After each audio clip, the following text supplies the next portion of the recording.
ਕੋਈ ਪੋਸਟ ਵੀ ਪਾਵਾਂ, ਕਾਫੀ ਧਮਕੀਆਂ ਵੀ ਆਉਂਦੀਆਂ ਵੀ ਤੈਨੂੰ ਐਂ ਕਰ ਦਾਂਗੇ ਵੀ ਤੇਰੀ ਅਗਲੀ ਕਿਤਾਬ ਨਹੀਂ ਛਪਣ ਦੀ। ਵੀ ਜੇ ਅਸੀਂ ਸੱਚ ਬੋਲਤਾ ਤਾਂ ਨੈਕਸਟ ਟਾਈਮ ਇਹ ਵੀ ਅਸੀਂ ਅਵਾਰਡ ਨਹੀਂ ਲੈ ਸਕਦੇ, ਬਿਲਕੁਲ ਸਰਕਾਰ ਦੀ ਸ਼ਾਬਾਸ਼ੀ ਨਹੀਂ ਲੈ ਸਕਦੇ। ਕਰਤਾਰ ਸਿੰਘ ਸਰਾਭਾ ਇੱਕ ਬਹੁਤ ਵੱਡਾ ਰੋਲ ਮਾਡਲ ਸੀ, ਬਹੁਤ ਵੱਡਾ, ਮਤਲਬ ਕਿ ਜਿਹਨੂੰ ਉਹਨਾਂ ਲਿਖਿਆ ਨਹੀਂ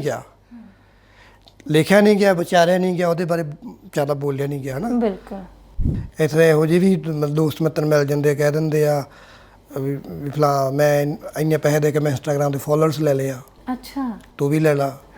ਇਹ ਚੱਲਦਾ ਹੀ ਨਹੀਂ ਪੈਣੇ। ਇਹਦਾ ਕਾਰਨ ਮੇਰਾ ਵਿਆਹ ਹੋ ਗਿਆ।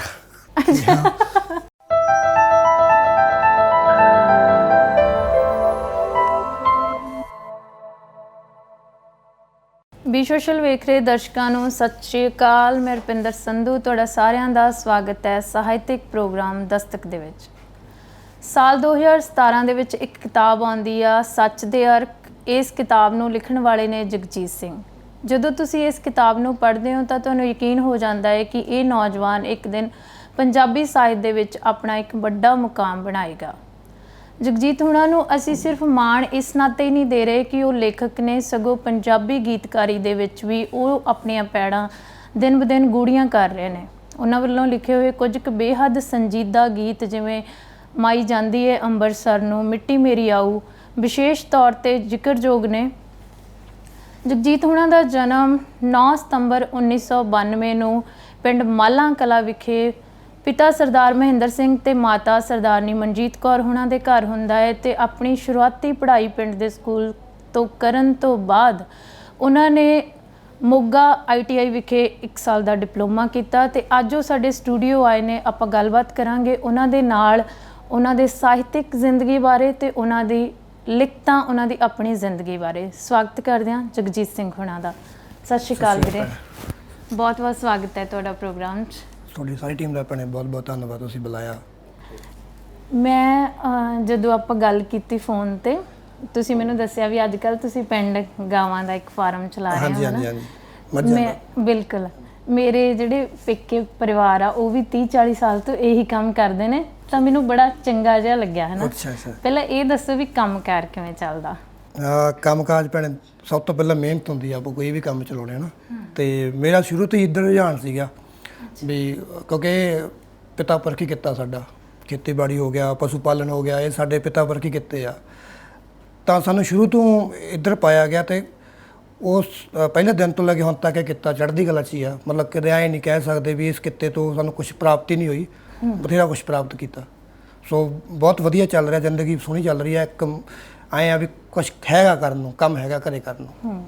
ਨਹੀਂ, ਵਧੀਆ ਗੱਲ ਹੈ। ਨਹੀਂ ਤਾਂ ਆਪਾਂ ਪੜ੍ਹ ਲਿਖ ਕੇ ਹੁੰਦਾ ਵੀ ਕੋਈ ਨੌਕਰੀ ਲੱਭਦੇ ਹਾਂ ਨਾ, ਪਰ ਆਪਣਾ ਕੀਤਾ ਜਿਹੜਾ ਉਹਦਾ ਜਿਹੜਾ ਅਲੱਗ ਹੀ ਆਨੰਦ ਹੁੰਦਾ ਹੈ। ਬਿਲਕੁਲ ਜਗਜੀਤ, ਜਦੋਂ ਮੈਂ ਕੁਛ ਕੁ ਕਵਿਤਾਵਾਂ ਤੁਹਾਡੀਆਂ ਪੜ੍ਹੀਆਂ ਹੈ ਨਾ, ਮੈਨੂੰ ਲੱਗਿਆ ਵੀ ਤੁਸੀਂ ਵਾਕਈ ਸਾਹਿਤ ਬਹੁਤ ਪੜ੍ਹਦੇ ਹੋਵੋਗੇ, ਕਿਉਂਕਿ ਇੱਕ ਕਵਿਤਾ ਉਹ ਵੀ ਅੱਜ ਕੱਲ੍ਹ ਆ ਰਹੀ ਹੈ ਜਿਹਦਾ ਕਿ ਬੜੇ ਹਲਕੀ ਪੱਧਰ ਦੀ ਕਵਿਤਾ ਹੁੰਦੀ ਆ, ਪਰ ਸੋਸ਼ਲ ਮੀਡੀਆ ਕਹਿ ਲਓ ਜਾਂ ਫਿਰ ਨਾਲ ਦੇ ਆਲੇ ਦੁਆਲੇ ਦੇ ਕਹਿ ਲਓ, ਉਹਨੂੰ ਕਿਤਾਬ ਨੂੰ ਪ੍ਰਮੋਟ ਬਹੁਤ ਕਰਦੇ ਆ। ਪਰ ਤੁਹਾਡੀ ਕਿਤਾਬ ਨੂੰ ਪੜ੍ਹਨ ਤੋਂ ਬਾਅਦ ਮੈਨੂੰ ਲੱਗਿਆ ਕਿ ਸੱਚੀ ਤੁਸੀਂ ਸਾਹਿਤ ਨਾਲ ਬਹੁਤ ਜੁੜੇ ਹੋਏ ਹੋ, ਹੈ ਨਾ। ਹਾਂਜੀ। ਇਸ ਸਵਾਲ ਦਾ ਜਵਾਬ ਦੇਣ ਤੋਂ ਪਹਿਲਾਂ ਮੈਂ ਚਾਹੁੰਦੀ ਹਾਂ ਕਿ ਤੁਸੀਂ ਆਪਣੀ ਇੱਕ ਉਹ ਕਵਿਤਾ ਮੈਨੂੰ ਸੁਣਾਓ ਜਿਹੜੀ ਮੈਂ ਅੱਜ ਹੀ ਆਉਂਦੇ ਬੱਸ 'ਚ ਪੜ੍ਹੀ, ਕਿ ਹੈ ਨਾ, ਜਿਹ 'ਚ ਲਿਖਿਆ ਹੋਇਆ ਸੀ ਕਿ ਜਿਹਦੇ ਜੰਮੇ ਤੋਂ ਸ਼ਰੀ ਬੰਨੇ ਸੀ। ਉਹਦੀਆਂ ਕੁਝ ਕੁ 4 ਲਾਈਨਾਂ, ਕਿਉਂਕਿ ਉਹਦੇ ਵਿੱਚ ਇੱਕ ਸ਼ੇਅਰ ਇਹੋ ਜਿਹਾ ਵੀ ਧਰਨੇ ਨਾਲ ਜੁੜਿਆ ਹੋਇਆ ਵੀ ਆਉਂਦਾ, ਜਿਹੜਾ ਅੱਜ ਕੱਲ੍ਹ ਦੇ ਟਾਈਮ ਦਾ ਇੱਕ ਮੁੱਦਾ ਹੈ। ਉਸ ਤੋਂ ਉਹ ਕਵਿਤਾ ਚਲੋ ਮੈਂ ਇੱਕ ਨਵੀਂ ਲਿਖੀ ਸੀ, ਇੱਕ ਮੇਰੀ ਪਸੰਦੀਦਾ ਕਵਿਤਾ ਉਹਦਾ ਹੀ ਹਿੱਸਾ। ਉਹ ਇੱਕ ਮਤਲਬ ਕਿ ਇੱਕ ਕਿਸਾਨ ਪਰਿਵਾਰ ਨੂੰ ਡੈਡੀਕੇਟ ਆ ਬਈ, ਜਿਹਦੇ ਵਿੱਚ ਇਹ ਲਿਖਦਾ ਵੀ ਗਈ ਤੜਕੇ ਉਹ ਪਹਿਲੀ ਬੱਸ ਸੀ, ਬੇਬੇ ਧਾਰੀ ਆਈ ਟੂਮਾ ਗਹਿਣੇ ਸੀ, ਖੇਡਾਂ ਖੇਡੀਆਂ ਨੇ ਗੌਰਮੈਂਟ ਨੇ, ਪੱਲੇ ਧਰਨੇ ਸਾਡੇ ਰਹਿਣੇ ਸੀ, ਦੇਖ ਅੱਖਾਂ ਅੱਗੇ ਫੋਕ ਝੋਨੇ ਦਾ, ਦੇਖ ਅੱਖਾਂ ਅੱਗੇ ਫੋਕ ਝੋਨੇ ਦਾ, ਮਸਾਂ ਮੰਡੀ ਵਿੱਚ ਰੋਣਾ ਰੋਕਿਆ, ਨਾਲੇ ਵਾਹੁੰਦਾ ਰਿਹਾ ਪੈਲੀ ਤੜਕੇ, ਨਾਲੇ ਕਰਮਾਂ ਨੂੰ ਬੜਾ ਕੋਸਿਆ, ਨਾਲੇ ਵਾਹੁੰਦਾ ਰਿਹਾ ਪੈਲੀ ਤੜਕੇ, ਨਾਲੇ ਕਰਮਾਂ ਨੂੰ ਬੜਾ ਕੋਸਿਆ। ਅਤੇ ਇਹ ਕਵਿਤਾ ਉਸ ਕਵਿਤਾ ਦਾ ਹਿੱਸਾ, ਅਤੇ ਇਹ ਸ਼ੁਰੂਆਤੀ ਦੌਰ 'ਚ ਲਿਖੀ ਸੀ। ਮਤਲਬ ਕਿ ਇਹ ਕਵਿਤਾ ਦੇ 13 ਕਿ 14 ਬੰਦ ਹੋਣਗੇ। ਸੋ ਇਹ ਕਵਿਤਾ ਕਾਫੀ ਲੰਮੀ ਆ, ਪਰ ਮੈਨੂੰ ਉਹਦੇ ਵਿੱਚ ਇਹ ਹਿੱਸਾ ਜ਼ਿਆਦਾ ਪਿਆਰਾ ਲੱਗਦਾ। ਸੋ ਮੈਂ ਕਈ ਵਾਰ ਇਹੀ ਬੋਲਦਾ ਹੁੰਦਾ, ਕੋਈ ਪੁੱਛੇ ਤਾਂ ਮੈਂ ਇਹੀ ਸੁਣਾ ਦਿੰਦਾ। ਮੈਨੂੰ ਪਰ ਉਹ ਬਹੁਤ ਪਿਆਰਾ ਲੱਗਿਆ ਕਿ ਬਾਪੂ ਧਰਨੇ ਤੋਂ ਰੋਂਦਾ ਰੋਂਦਾ ਮੁੜਿਆ, ਹਨਾ। ਉਹ ਮੈਂ ਚਾਹੁੰਦੀ ਹਾਂ ਕਿ ਉਨੀ ਕੁ ਤੁਸੀਂ ਜ਼ਰੂਰ ਉਹ ਮੈਨੂੰ ਯਾਦ ਨਹੀਂ ਪ੍ਰੋਪਰ, ਕਿਉਂਕਿ 2-4 ਦਿਨ ਪਹਿਲਾਂ ਹੀ ਲਿਖੀ ਆ ਜੀ ਉਹ। ਸੋ ਹੌਲੀ ਹੌਲੀ ਜਿਵੇਂ ਜਿਵੇਂ ਪੜੂੰਗਾ ਫਿਰ ਯਾਦ ਹੋਊਗੀ ਉਹ, ਕਿਉਂਕਿ ਉਹ ਜਿਵੇਂ ਜਿਵੇਂ ਬੰਦਾ ਬੋਲੀ ਜਾਂਦਾ ਫਿਰ ਉਹ ਚੀਜ਼ਾਂ ਯਾਦ ਹੋ ਜਾਂਦੀਆਂ। ਬਿਲਕੁਲ। ਇਹ ਪੱਕੀ ਹੋਈ ਕਵਿਤਾ ਯਾਦ ਆ, ਮੈਂ ਤੁਹਾਨੂੰ ਸੁਣਾਤੀ। ਤੇ ਸਾਹਿਤ ਕਿੰਨਾ ਕੁ ਪੜ੍ਹਦੇ ਹੋ? ਸਾਹਿਤ ਭੈਣੇ ਆਏ ਆ ਵੀ ਪਹਿਲੀ ਗੱਲ ਤਾਂ ਕੋਈ ਗਿਣਤੀ ਨਹੀਂ ਹੁੰਦੀ ਨਾ ਕਿਤਾਬਾਂ ਦੀ। ਇਹ ਤਾਂ ਆਪਣਾ ਜਿਵੇਂ ਕਹਿ ਦਈਏ ਇੱਕ ਪਿਆਰ ਹੁੰਦਾ, ਜਾਂ ਕਹਿ ਦਈਏ ਵੀ ਇੱਕ ਆਦਤ ਬਣ ਜਾਂਦੀ ਆ। ਸਾਹਿਤ ਵੀ ਪੜ੍ਹਦਾ ਵਾਂ, ਮੂਵੀਜ਼ ਵੀ ਦੇਖਦਾ ਵਾਂ, ਵੈਬ ਸੀਰੀਜ਼ ਵੀ ਦੇਖਦਾ ਵਾਂ। ਸੋ ਸਭ ਕੁਝ ਮਿਕਸਚਰ ਆ। ਇੰਨਾ ਵੀ ਕਿਤਾਬ ਥੋੜ੍ਹੀ ਇੱਕ ਕੈਰੀ ਕਰਨੀ ਸੌਖੀ ਹੁੰਦੀ ਆ, ਥੋੜ੍ਹਾ ਟਾਈਮ ਦੇਣਾ ਸੌਖਾ ਹੋ ਜਾਂਦਾ ਉਹਨੂੰ। ਸੋ ਕਿਤਾਬਾਂ ਮੈਂ ਇਰਾਨੀ ਸਾਹਿਤ ਹੋ ਗਿਆ, ਮਤਲਬ ਕਿ ਫਿਲਾਸਫੀ ਹੋ ਗਈ, ਸੋ ਪੰਜਾਬੀ ਸਾਹਿਤ ਹੋ ਗਿਆ, ਜੋ ਜਸਵੰਤ ਕੰਵਲ ਹੋਰੀ, ਸੋਹਣ ਸਿੰਘ ਸ਼ੀਤਲ ਹੋਰੀ ਜਾਂ ਅਜਮੇਰ ਸਿੰਘ ਹੋਰੀ, ਜਿੰਨੀਆਂ ਵੱਡੀਆਂ ਰਚਨਾਵਾਂ ਹੋਈਆਂ ਤਕਰੀਬਨ ਪੜ੍ਹਨ ਦਾ ਮੌਕਾ ਮਿਲਦਾ ਤੇ ਪੜ੍ਹਦੇ ਰਹਿੰਦੇ ਆ। ਤੁਹਾਡੀ ਕਿਤਾਬ ਨੇ ਬਹੁਤ ਜ਼ਿਆਦਾ ਪ੍ਰਸ਼ੰਸਾ ਹੈ ਨਾ ਲੋਕਾਂ ਨੇ ਕੀਤੀ ਕਿਤਾਬ ਦੀ। ਸੋਸ਼ਲ ਮੀਡੀਆ ਤੇ ਵੀ ਮੈਂ ਦੇਖਿਆ, ਜਾਂ ਉੱਦਾਂ ਵੀ 1-2 ਆਰਟੀਕਲ ਜਿਹੜੇ ਇਸ ਕਿਤਾਬ ਬਾਰੇ ਛਪੇ ਉਹ ਵੀ ਮੈਂ ਪੜ੍ਹੇ। ਕਿਸੇ ਵੱਡੇ ਨਾਂ ਵੱਲੋਂ ਵੀ ਪ੍ਰਸ਼ੰਸਾ ਆਈ ਕਿ ਹਾਂ ਕਿਤਾਬ ਹੈ ਜਿਹੜੀ ਬਹੁਤ ਵਧੀਆ, ਕਿਉਂਕਿ ਮੈਂ ਜਦੋਂ ਰਾਣੀ ਤੱਤ ਪੜ੍ਹੀ ਸੀ ਬਿਲਕੁਲ ਮੈਨੂੰ ਉਸ ਕਿਤਾਬ ਵਰਗਾ ਭੁਲੇਖਾ ਇਸ ਕਿਤਾਬ 'ਚੋਂ ਪੈਂਦਾ। ਤੇ ਮੈਨੂੰ ਵੀ ਬੜੀ ਖੁਸ਼ੀ ਹੋਈ ਕਿ ਸਾਡੇ ਜਿਹੜੇ ਹੁਣ ਦੀ ਜਨਰੇਸ਼ਨ ਦੇ ਮੁੰਡੇ ਨੇ ਉਹ ਇੰਨਾ ਉੱਚੇ ਦਰਜੇ ਦਾ ਜਿਹੜਾ ਸਾਹਿਤ ਰਚ ਰਹੇ ਨੇ। ਇੱਕ ਬਹੁਤ ਵੱਡੀ ਗੱਲ ਹੈ ਨਾ, ਕਿਸੇ ਵੱਡੇ ਨਾਂ ਵੱਲੋਂ ਵੀ ਆਇਆ ਕਿ ਬਹੁਤ ਚੰਗੀ ਕਿਤਾਬ ਹੈ। ਇਸ ਗਾਣਾ ਕੀਤਾ ਸੀ ਅਸੀਂ ਇੱਕ ਧੂੜਾ ਮੁੜਦੀਆਂ ਨੇ, ਤੇ ਉਹ ਹਰਭਜਨ ਮਾਨ ਨੇ ਸ਼ੇਅਰ ਕੀਤਾ ਸੀ। ਉਸ ਤੋਂ ਬਾਅਦ ਮੇਰੀ ਉਹਨਾਂ ਨਾਲ ਗੱਲ ਹੋਈ ਤੇ ਉਹਨਾਂ ਨੇ ਬੜੀ ਸ਼ਾਬਾਸ਼ੀ ਦਿੱਤੀ ਵੀ ਅੱਜ ਕੱਲ੍ਹ ਦੇ ਭੀੜ ਦੇ ਦੌਰ ਦੇ ਵਿੱਚ ਕੁਝ ਹਟ ਕੇ ਤੁਸੀਂ ਕੀਤਾ ਹੈ ਨਾ। ਸੋ ਹੌਸਲਾ ਮਿਲਿਆ। ਉਹਨਾਂ ਨੇ ਮੇਰੇ ਨਾਲ ਕਾਫੀ ਟਾਈਮ ਗੱਲ ਕੀਤੀ। ਸੋ ਉਸ ਤੋਂ ਬਾਅਦ ਚਲੋ ਹੋਰ ਵੀ ਕਾਫੀ, ਜਿਵੇਂ ਆਪਾਂ ਕਹਿ ਦਈਏ ਨਿਊਜ਼ਪੇਪਰ ਵਾਲੇ ਹੋ ਗਏ ਜਾਂ ਪੱਤਰਕਾਰ ਹੋ ਗਏ, ਉਹਨਾਂ ਨੇ ਕਾਫੀ ਰਿਵਿਊਜ਼ ਕੀਤੇ ਕਿਤਾਬ ਦੇ। ਪਰ ਸਭ ਤੋਂ ਵੱਡਾ ਹੌਸਲਾ ਇਹ ਸੀ ਵੀ ਹਰਭਜਨ ਮਾਨ ਸਾਹਿਬ ਹੋਰਾਂ ਦੀ ਨਾਲ ਫੋਨ 'ਤੇ ਗੱਲ ਹੋਣੀ ਮੇਰੇ ਲਈ ਤਾਂ ਵੱਡੀ ਇੱਕ ਗੱਲ ਸੀ ਇਹ। ਸੋ ਉਹ ਮੇਰਾ ਇੱਕ ਪਹਿਲਾ ਐਕਸਪੀਰੀਅੰਸ ਸੀ, ਕਿਉਂਕਿ ਮੈਂ ਸਾਹਿਤ ਨਾਲ ਨਵਾਂ ਜੁੜਿਆ ਸੀ। ਸੋ ਤੁਸੀਂ ਨਵੇਂ ਹੋ ਤੇ ਤੁਹਾਨੂੰ ਇਹੋ ਜਿਹੇ ਫਨਕਾਰ ਦਾ ਹੌਸਲਾ ਮਿਲ ਜੇ ਤਾਂ ਉਹ ਸੁਣੇ ਤੇ ਸੁਹਾਗੇ ਵਾਲੀ ਗੱਲ ਹੋ ਜਾਂਦੀ ਹੈ। ਅਤੇ ਕਾਫੀ ਚੰਗਾ ਲੱਗਿਆ ਸੀ ਮੈਨੂੰ ਉਦੋਂ ਚੀਜ਼। ਉਹਨਾਂ ਤੋਂ ਪ੍ਰਸ਼ੰਸਾ ਕੀਤੀ, ਉਹਨਾਂ ਨੇ ਕਵਿਤਾਵਾਂ ਵੀ ਪੜ੍ਹੀਆਂ ਸੀ ਕਿਤਾਬ ਦੇ ਵਿੱਚੋਂ। ਅੱਛਾ। ਤਾਂ ਮੈਨੂੰ ਵਧੀਆ ਲੱਗਾ ਉਹ ਵੀ ਹਾਂ ਠੀਕ ਆ, ਜੋ ਮੈਂ ਕਰਨਾ ਚਾਹੁੰਦਾ ਸੀ ਜਾਂ ਜਿੰਨਾ ਕੁ ਮੈਂ ਚਾਹੁੰਦਾ ਸੀ ਵੀ ਇੱਕ ਮਤਲਬ ਕਿ ਐਟਲੀਸਟ ਕੋਈ ਇਹੋ ਜਿਹਾ ਕੋਈ ਜਿਹਨੂੰ ਆਪਾਂ ਥੰਮ ਕਹਿੰਦੇ ਆ ਕਲਾਕਾਰੀ ਦਾ ਜਾਂ ਚੰਗੀ ਸੋਚ ਦਾ, ਜੇ ਉਹਨਾਂ ਤੱਕ ਆਪਣਾ ਕੰਮ ਪਹੁੰਚਿਆ ਤਾਂ ਵੀ ਠੀਕ ਹੀ ਹੋਊਗਾ, ਵਧੀਆ ਹੀ ਹੋਊਗਾ। ਸੋ ਚੰਗਾ ਲੱਗਾ ਸੀ ਮੈਨੂੰ ਉਦੋਂ। ਜਗਜੀਤ, ਇੱਕ ਤਾਂ ਹੁੰਦਾ ਕਿ ਆਪਾਂ ਲਿਖਦੇ ਹਾਂ, ਆਪਾਂ ਆਪਣਾ ਜਿਹੜਾ ਵੀ ਜੋ ਕੁਝ ਲਿਖਤਾਂ ਲਿਖੀਆਂ ਨੇ ਉਹ ਇਕੱਠੀਆਂ ਕਰਦੇ ਆਪਾਂ ਕਿਤਾਬ ਛਪਾਉਣ ਚਲੇ ਜਾਂਦੇ ਹਾਂ, ਹੈ ਨਾ। ਹਾਂਜੀ ਹਾਂਜੀ। ਤੁਸੀਂ ਨਾਲ ਦੀ ਨਾਲ ਗੀਤਕਾਰੀ ਵੀ ਕਰਦੇ ਹੋ। ਜ਼ਿਆਦਾਤਰ ਜਿਹੜਾ ਮੈਂ ਤੁਹਾਡੇ 2 ਗੀਤ ਮੈਨੂੰ ਬਹੁਤ ਸੋਹਣੇ ਲੱਗੇ, ਜਿਹੜੇ ਦੋਨੋਂ ਹੀ 84 ਤੇ ਸੀਗੇ, ਹੈ ਨਾ। ਹਾਂਜੀ ਹਾਂਜੀ। ਤੁਹਾਡਾ ਜਨਮ 1992 ਦੇ ਵਿੱਚ ਹੁੰਦਾ, ਜਿਹੜਾ ਇਹ ਟਾਈਮ ਪੀਰੀਅਡ ਹੈ ਉਸ ਤੋਂ ਬਹੁਤ ਪਹਿਲਾਂ ਦਾ। ਮੇਰਾ ਜਨਮ 84 ਦਾ। ਬਿਲਕੁਲ ਬਿਲਕੁਲ। ਤੇ ਇੰਨੀ ਸ਼ਿੱਦਤ ਨਾਲ ਉਹਨਾਂ ਚੀਜ਼ਾਂ ਨੂੰ ਤੁਸੀਂ ਮਹਿਸੂਸ ਕਰਦੇ ਹੋ, ਫਿਰ ਤੁਸੀਂ ਲਿਖਿਆ। ਕੋਈ ਜ਼ਿੰਦਗੀ ਦਾ, ਕਿਸੇ ਆਰ ਪਰਿਵਾਰ ਦਾ, ਨੇੜੇ ਦਾ ਕੋਈ ਤਜਰਬਾ ਹੈ ਕਿ ਇਹੀ ਚੀਜ਼ ਹੈ ਕਿ ਇਹਨਾਂ ਚੀਜ਼ਾਂ ਨੂੰ ਪੜ੍ਹਿਆ, ਜਾਂ ਇਹ ਹੈ ਕਿ ਇਹ ਸਾਡਿਆਂ ਨਾਲ ਵਾਪਰੀਆਂ ਹੋਈਆਂ ਨੇ, ਸਾਡੇ 'ਚ ਉਹਨਾਂ ਲੋਕਾਂ ਦਾ ਹੀ ਖੂਨ ਦੌੜਦਾ ਹੈ? ਇੰਨੇ ਨੇੜੇ ਤਜਰਬੇ ਨਾਲ ਕਿਵੇਂ ਇਹਨਾਂ ਚੀਜ਼ਾਂ ਨੂੰ ਲਿਖਿਆ? ਜਿਵੇਂ ਭੈਣੇ ਤੁਸੀਂ ਬੋਲੇ ਆ ਵੀ ਉਹ ਸਾਡੇ ਆਪਦੇ ਹੀ ਸੀ, ਤਾਂ ਮੈਂ ਜਦੋਂ ਲਾਸਟ ਸਪੀਚ ਸੁਣੀ ਸੀ ਸਤਵੰਤ ਸਿੰਘ ਖਾਲੜਾ ਦੀ, ਅੱਜ ਤੋਂ ਮਤਲਬ ਕਿ ਕਾਫੀ ਸਾਲ ਪਹਿਲਾਂ ਨਾ, 4 ਸਾਲ 5 ਸਾਲ ਪਹਿਲਾਂ, ਤਾਂ ਉਸ ਸਪੀਚ ਨੇ ਮੈਨੂੰ ਬਹੁਤ ਪ੍ਰਭਾਵਿਤ ਕੀਤਾ ਵੀ ਕੋਈ ਇੰਨਾ ਇਸ ਹੱਦ ਤੱਕ ਵੀ ਦੀਵਾਨਾ ਹੋ ਸਕਦਾ ਹੈ ਨਾ, ਵੀ ਜਿਹਦੇ ਇਨਸਾਨ ਦਾ ਇੰਨਾ ਕੌਮੀ ਦਰਦ, ਵੀ ਜਿਵੇਂ ਉਹ ਖਾਲੜਾ ਸਾਹਿਬ ਬੋਲ ਰਹੇ ਸੀ ਉਹਨਾਂ ਦੇ ਇਮੋਸ਼ਨਸ ਮੈਂ ਮਹਿਸੂਸ ਕਰ ਸਕਦਾ ਸੀ। ਅਤੇ ਇਮੋਸ਼ਨਸ ਦੇ ਵਹਾਅ ਵਿੱਚ ਇੰਨੀ ਪਰਫੈਕਟਤਾ ਨਾਲ ਬੋਲਣਾ, ਆਪਦੀ ਗੱਲ ਨੂੰ ਇੰਨਾ ਸੋਹਣਾ ਤਰੀਕੇ ਨਾਲ ਰੱਖ ਦੇਣਾ, ਉਹ ਮੈਨੂੰ ਕਾਫੀ ਪ੍ਰਭਾਵਿਤ ਕੀਤਾ ਉਹਨਾਂ ਨੇ। ਮੈਂ ਉਸ ਤੋਂ ਬਾਅਦ ਸੋਚਿਆ ਵੀ ਫਿਰ ਮੈਂ ਹੌਲੀ ਹੌਲੀ ਇਹ ਚੀਜ਼ ਪੜ੍ਹਨਾ ਸ਼ੁਰੂ ਕੀਤਾ। ਫਿਰ ਮੇਰੀ ਜ਼ਿੰਦਗੀ 'ਚ ਉਸ ਤੋਂ ਬਾਅਦ ਸਭ ਤੋਂ ਵੱਡਾ ਰੋਲ ਪਲੇ ਕੀਤਾ ਅਜਮੇਰ ਸਿੰਘ ਹੋਰਾਂ ਦੀਆਂ ਸਪੀਚਸ ਨੇ। ਮੈਂ ਉਹਨਾਂ ਨੂੰ ਵਿਹਲਾ ਟਾਈਮ ਯੂਟਿਊਬ 'ਤੇ ਸੁਣਨਾ, ਘੰਟਾ 2 ਘੰਟੇ ਸੁਣੀ ਜਾਣਾ ਉਹਨਾਂ ਨੂੰ। ਸੋ ਜੋ ਉਹ ਚੀਜ਼ਾਂ ਬੋਲਦੇ ਸੀ ਫਿਰ ਉਹਨਾਂ ਨੂੰ ਸਰਚ ਕਰਨਾ, ਉਹਨਾਂ ਨੂੰ ਕਿਤਾਬਾਂ ਦੇ ਵਿੱਚੋਂ ਲੱਭਣਾ, ਪਤਾ ਨਹੀਂ ਉਹ ਕਿਵੇਂ ਹੌਲੀ ਹੌਲੀ ਚੀਜ਼ਾਂ ਅੰਦਰ ਘਰ ਕਰ ਗਈਆਂ। ਫਿਰ ਐਂ ਲੱਗਣ ਲੱਗ ਪਿਆ ਵੀ ਇਹ ਆਪਦੀਆਂ ਹੀ ਆ। ਬਾਕੀ ਆਲੇ ਦੁਆਲੇ 'ਚ ਚੀਜ਼ਾਂ ਵਾਪਰੀਆਂ ਉਸ ਦੌਰ ਦੇ ਵਿੱਚ। ਡੈਡੀ ਹੋਰਾਂ ਨੇ ਦੌਰ ਦੇਖਿਆ। ਅੱਛਾ। ਅਤੇ ਕਿਉਂਕਿ ਡੈਡੀ ਉਹਨਾਂ ਵੇਲਿਆਂ 'ਚ IT ਕਰਦੇ ਹੁੰਦੇ ਸੀਗੇ। ਹਾਂ, ਔਰ ਖਾਸ ਕਰਕੇ ਆਪਣਾ ਜਿਹੜਾ ਮੋਗਾ ਜ਼ਿਲ੍ਹਾ, ਹਾਂ, ਇਸ ਨੇ ਤਾਂ ਇਸ ਚੀਜ਼ ਨੂੰ ਬਹੁਤ ਹੰਢਾਇਆ, ਬਹੁਤ ਪ੍ਰਭਾਵਿਤ ਹੋਇਆ ਸੀਗਾ। ਅਤੇ ਡੈਡੀ ਹੋਰੀ ਦੱਸਦੇ ਵੀ ਬੱਸਾਂ ਦੀ ਸਾਡੀ ਪੱਗ ਬੰਨੀ ਵੇਖ ਕੇ ਵੀ, ਸਾਡੀ ਉਹ ਸਟਾਈਲ ਦੀ ਪੱਗ ਬੰਨੀ ਦੇਖ ਕੇ ਸਾਨੂੰ ਬੱਸ ਤੋਂ ਉਤਾਰ ਲੈਂਦੇ ਸੀ। ਸਾਨੂੰ ਮਤਲਬ ਕਿ ਹਰੈਸ਼ਮੈਂਟ ਕਰਦੇ ਸੀ, ਸਾਡੀ ਵਲਬਰੀ ਕਹਿ ਲਈਏ, ਗਾਲੀ ਗਲੋਚ ਆਪਾਂ ਕਹਿ ਦਿੰਦੇ ਜਿਹਨੂੰ, ਉਹ ਕਰਨੀ। ਤਾਂ ਉਹ ਚੀਜ਼ਾਂ ਨੇ ਜੋ ਸੁਣਨੀਆਂ ਤਾਂ ਤੰਗ ਕਰਦੀਆਂ ਇਹ ਚੀਜ਼ਾਂ। ਜਿਵੇਂ ਮਿੱਟੀ ਮੇਰੀ ਆਊ ਜਾਂ ਅੰਮ੍ਰਿਤਸਰ ਗਾਣਾ ਲਿਖਿਆ, ਤੇ ਇਹ ਬਸ ਇਹ ਹੂਕ ਹੀ ਸੀ ਇੱਕ ਅੰਦਰੋਂ, ਵੀ ਇਹ ਨਹੀਂ ਵੀ ਮੈਂ 2 ਗਾਣੇ ਲਿਖ ਤੇ ਇੱਥੇ ਖਤਮ ਆ। ਮੈਂ ਸੋਚਿਆ ਵੀ ਆਉਣ ਵਾਲੀ 6 ਜੂਨ ਨੂੰ ਅਸੀਂ ਸੋਚਿਆ ਵੀ ਐਲਬਮ ਕਰੀਏ ਕੁਛ, ਵੀ ਜਿਹਦੇ ਵਿੱਚ ਅਸੀਂ ਕਾਫੀ ਕੁਛ ਕਵਰ ਕਰਨ ਦੀ ਕੋਸ਼ਿਸ਼ ਕਰੀਏ, ਕਿਉਂਕਿ ਅੱਜ ਕੱਲ੍ਹ ਬੋਲਡ ਲਿਖਣਾ ਖਤਮ ਹੋ ਗਿਆ। ਜੇ ਅੱਜ ਕੋਈ ਸੱਚ ਲਿਖਦਾ ਤਾਂ ਉਹਨੂੰ ਕਹਿੰਦੇ ਵੀ ਜਿਵੇਂ ਮੇਰੇ ਨਾਲ ਹੋ ਜਾਂਦੀ ਆ, ਮੈਨੂੰ ਕਾਫੀ ਲੋਕੀ ਕਹਿੰਦੇ ਤੇਰੀ ਅਗਲੀ ਕਿਤਾਬ ਨਹੀਂ ਛਪਣ ਦੇਣੀ। ਅੱਛਾ। ਮਤਲਬ ਕਿ ਮੈਨੂੰ ਫੋਨ ਤੇ ਧਮਕੀਆਂ ਦੇ ਦਿੰਦੇ ਆ, ਤੇ ਆਪਦੇ ਕਰੀਬੀ ਵੀ ਆ ਜਾਂ ਕਹਿ ਦਈਏ ਜਾਂ ਵੈਸੇ ਜੁੜੇ ਹੋਏ ਲੋਕ ਜਾਂ ਬਾਹਰੋਂ ਆ। ਸੋ ਕਾਫੀ ਮੈਂ ਕੋਈ ਪੋਸਟ ਵੀ ਪਾਵਾਂ, ਕਾਫੀ ਧਮਕੀਆਂ ਵੀ ਆਉਂਦੀਆਂ ਵੀ ਤੈਨੂੰ ਐਂ ਕਰ ਦਾਂਗੇ ਵੀ ਤੇਰੀ ਅਗਲੀ ਕਿਤਾਬ ਨਹੀਂ ਛਪਣ ਦੇਣੀ। ਮੈਂ ਅਗਲਾ ਸਵਾਲ ਤੁਹਾਨੂੰ ਇਹੀ ਪੁੱਛਣਾ ਚਾਹੁੰਦੀ ਸੀ ਕਿ ਅੱਜ ਅਸੀਂ ਉਸ ਦੌਰ 'ਚ ਹਾਂ ਜਦੋਂ ਪਿੰਡਰਾਂ ਵਾਲਿਆਂ ਦੀਆਂ ਤਸਵੀਰਾਂ ਰੱਖਣ ਤੇ ਵੀ ਗ੍ਰਿਫਤਾਰੀਆਂ ਹੋ ਜਾਂਦੀਆਂ ਨੇ, ਹਨਾ। ਤੇ ਤੁਸੀਂ ਜਦੋਂ ਮੈਂ ਇਹਨਾਂ ਦੋਨਾਂ ਗਾਣਿਆਂ ਦੀ ਵੀਡੀਓ ਤਾਂ ਨਹੀਂ ਕਹਿ ਸਕਦੀ ਕਿਉਂਕਿ ਤੁਸੀਂ ਪਿਕਚਰਾਈਜੇਸ਼ਨ ਦੇ ਥਰੂ ਇਹਨਾਂ ਨੂੰ, ਹਾਂਜੀ, ਤੇ ਉਹ ਬਲਦੀਪ ਹੁਣੀ ਉਸ ਵੀਡੀਓ ਦੇ ਵਿੱਚ ਐਕਟ ਕਰਦੇ ਨੇ, ਉਸ ਪਿਕਚਰਸ ਉਹਨਾਂ ਦੀਆਂ ਮੈਂ ਦੇਖੀਆਂ, ਉਹ ਬਿਲਕੁਲ ਹੂਬਹੂ ਉਹੀ ਫਿਲਮਾਂਕਣ ਸੀ ਜੋ ਸਾਡੇ ਨੌਜਵਾਨਾਂ ਨਾਲ ਉਸ ਟਾਈਮ 'ਚ ਹੁੰਦਾ ਸੀ। ਮੈਂ ਇਹੀ ਪੁੱਛਣ ਵਾਲੀ ਸੀ ਵੀ ਘਰ ਦੇ ਜਾਂ ਆਲੇ ਦੁਆਲੇ ਦੇ ਰੋਕਦੇ ਨਹੀਂ ਵੀ ਤੂੰ ਕਿੱਧਰ ਨੂੰ ਹੋ ਤੁਰਿਆ? ਨਹੀਂ, ਕਰਦੇ ਤਾਂ ਐਪਰੀਸ਼ੀਏਟ ਕਰਦੇ ਆ, ਪਿੰਡੋਂ ਵੀ ਐਪਰੀਸ਼ੀਏਟ ਕਰਦੇ ਆ। ਮਤਲਬ ਕਿ ਇੱਕ ਨਾ ਇੱਕ ਗੱਲ ਹੁੰਦੀ ਆ ਵੀ ਪਿੰਡ 'ਚ ਕੁਛ ਨਾ 2-4 ਹੁੰਦੇ ਹੀ ਆ ਵੀ ਜਿਹੜੇ ਸੋਚਦੇ ਵੀ ਇਹ ਬੰਦਾ ਕਿਤੇ ਵੀ ਉਧਰਲੇ ਪਾਸੇ ਨਾ ਚਲਾ ਜਾਵੇ। ਜੀ ਚਲਾ ਵੀ ਜਾਵੇ, ਮਤਲਬ ਕਿ ਉਹ ਕਹਿੰਦੇ ਆ ਵੀ ਇੱਕ ਜੈਲਸੀ ਫੈਕਟਰ ਜਿਹਨੂੰ ਆ ਜਾਂਦਾ। ਹਾਲਾਂਕਿ ਆਪਣੇ ਦਿਲ 'ਚ ਗੱਲ ਨਹੀਂ ਹੁੰਦੀ ਇੱਦਾਂ ਦੀ, ਹੈ ਨਾ।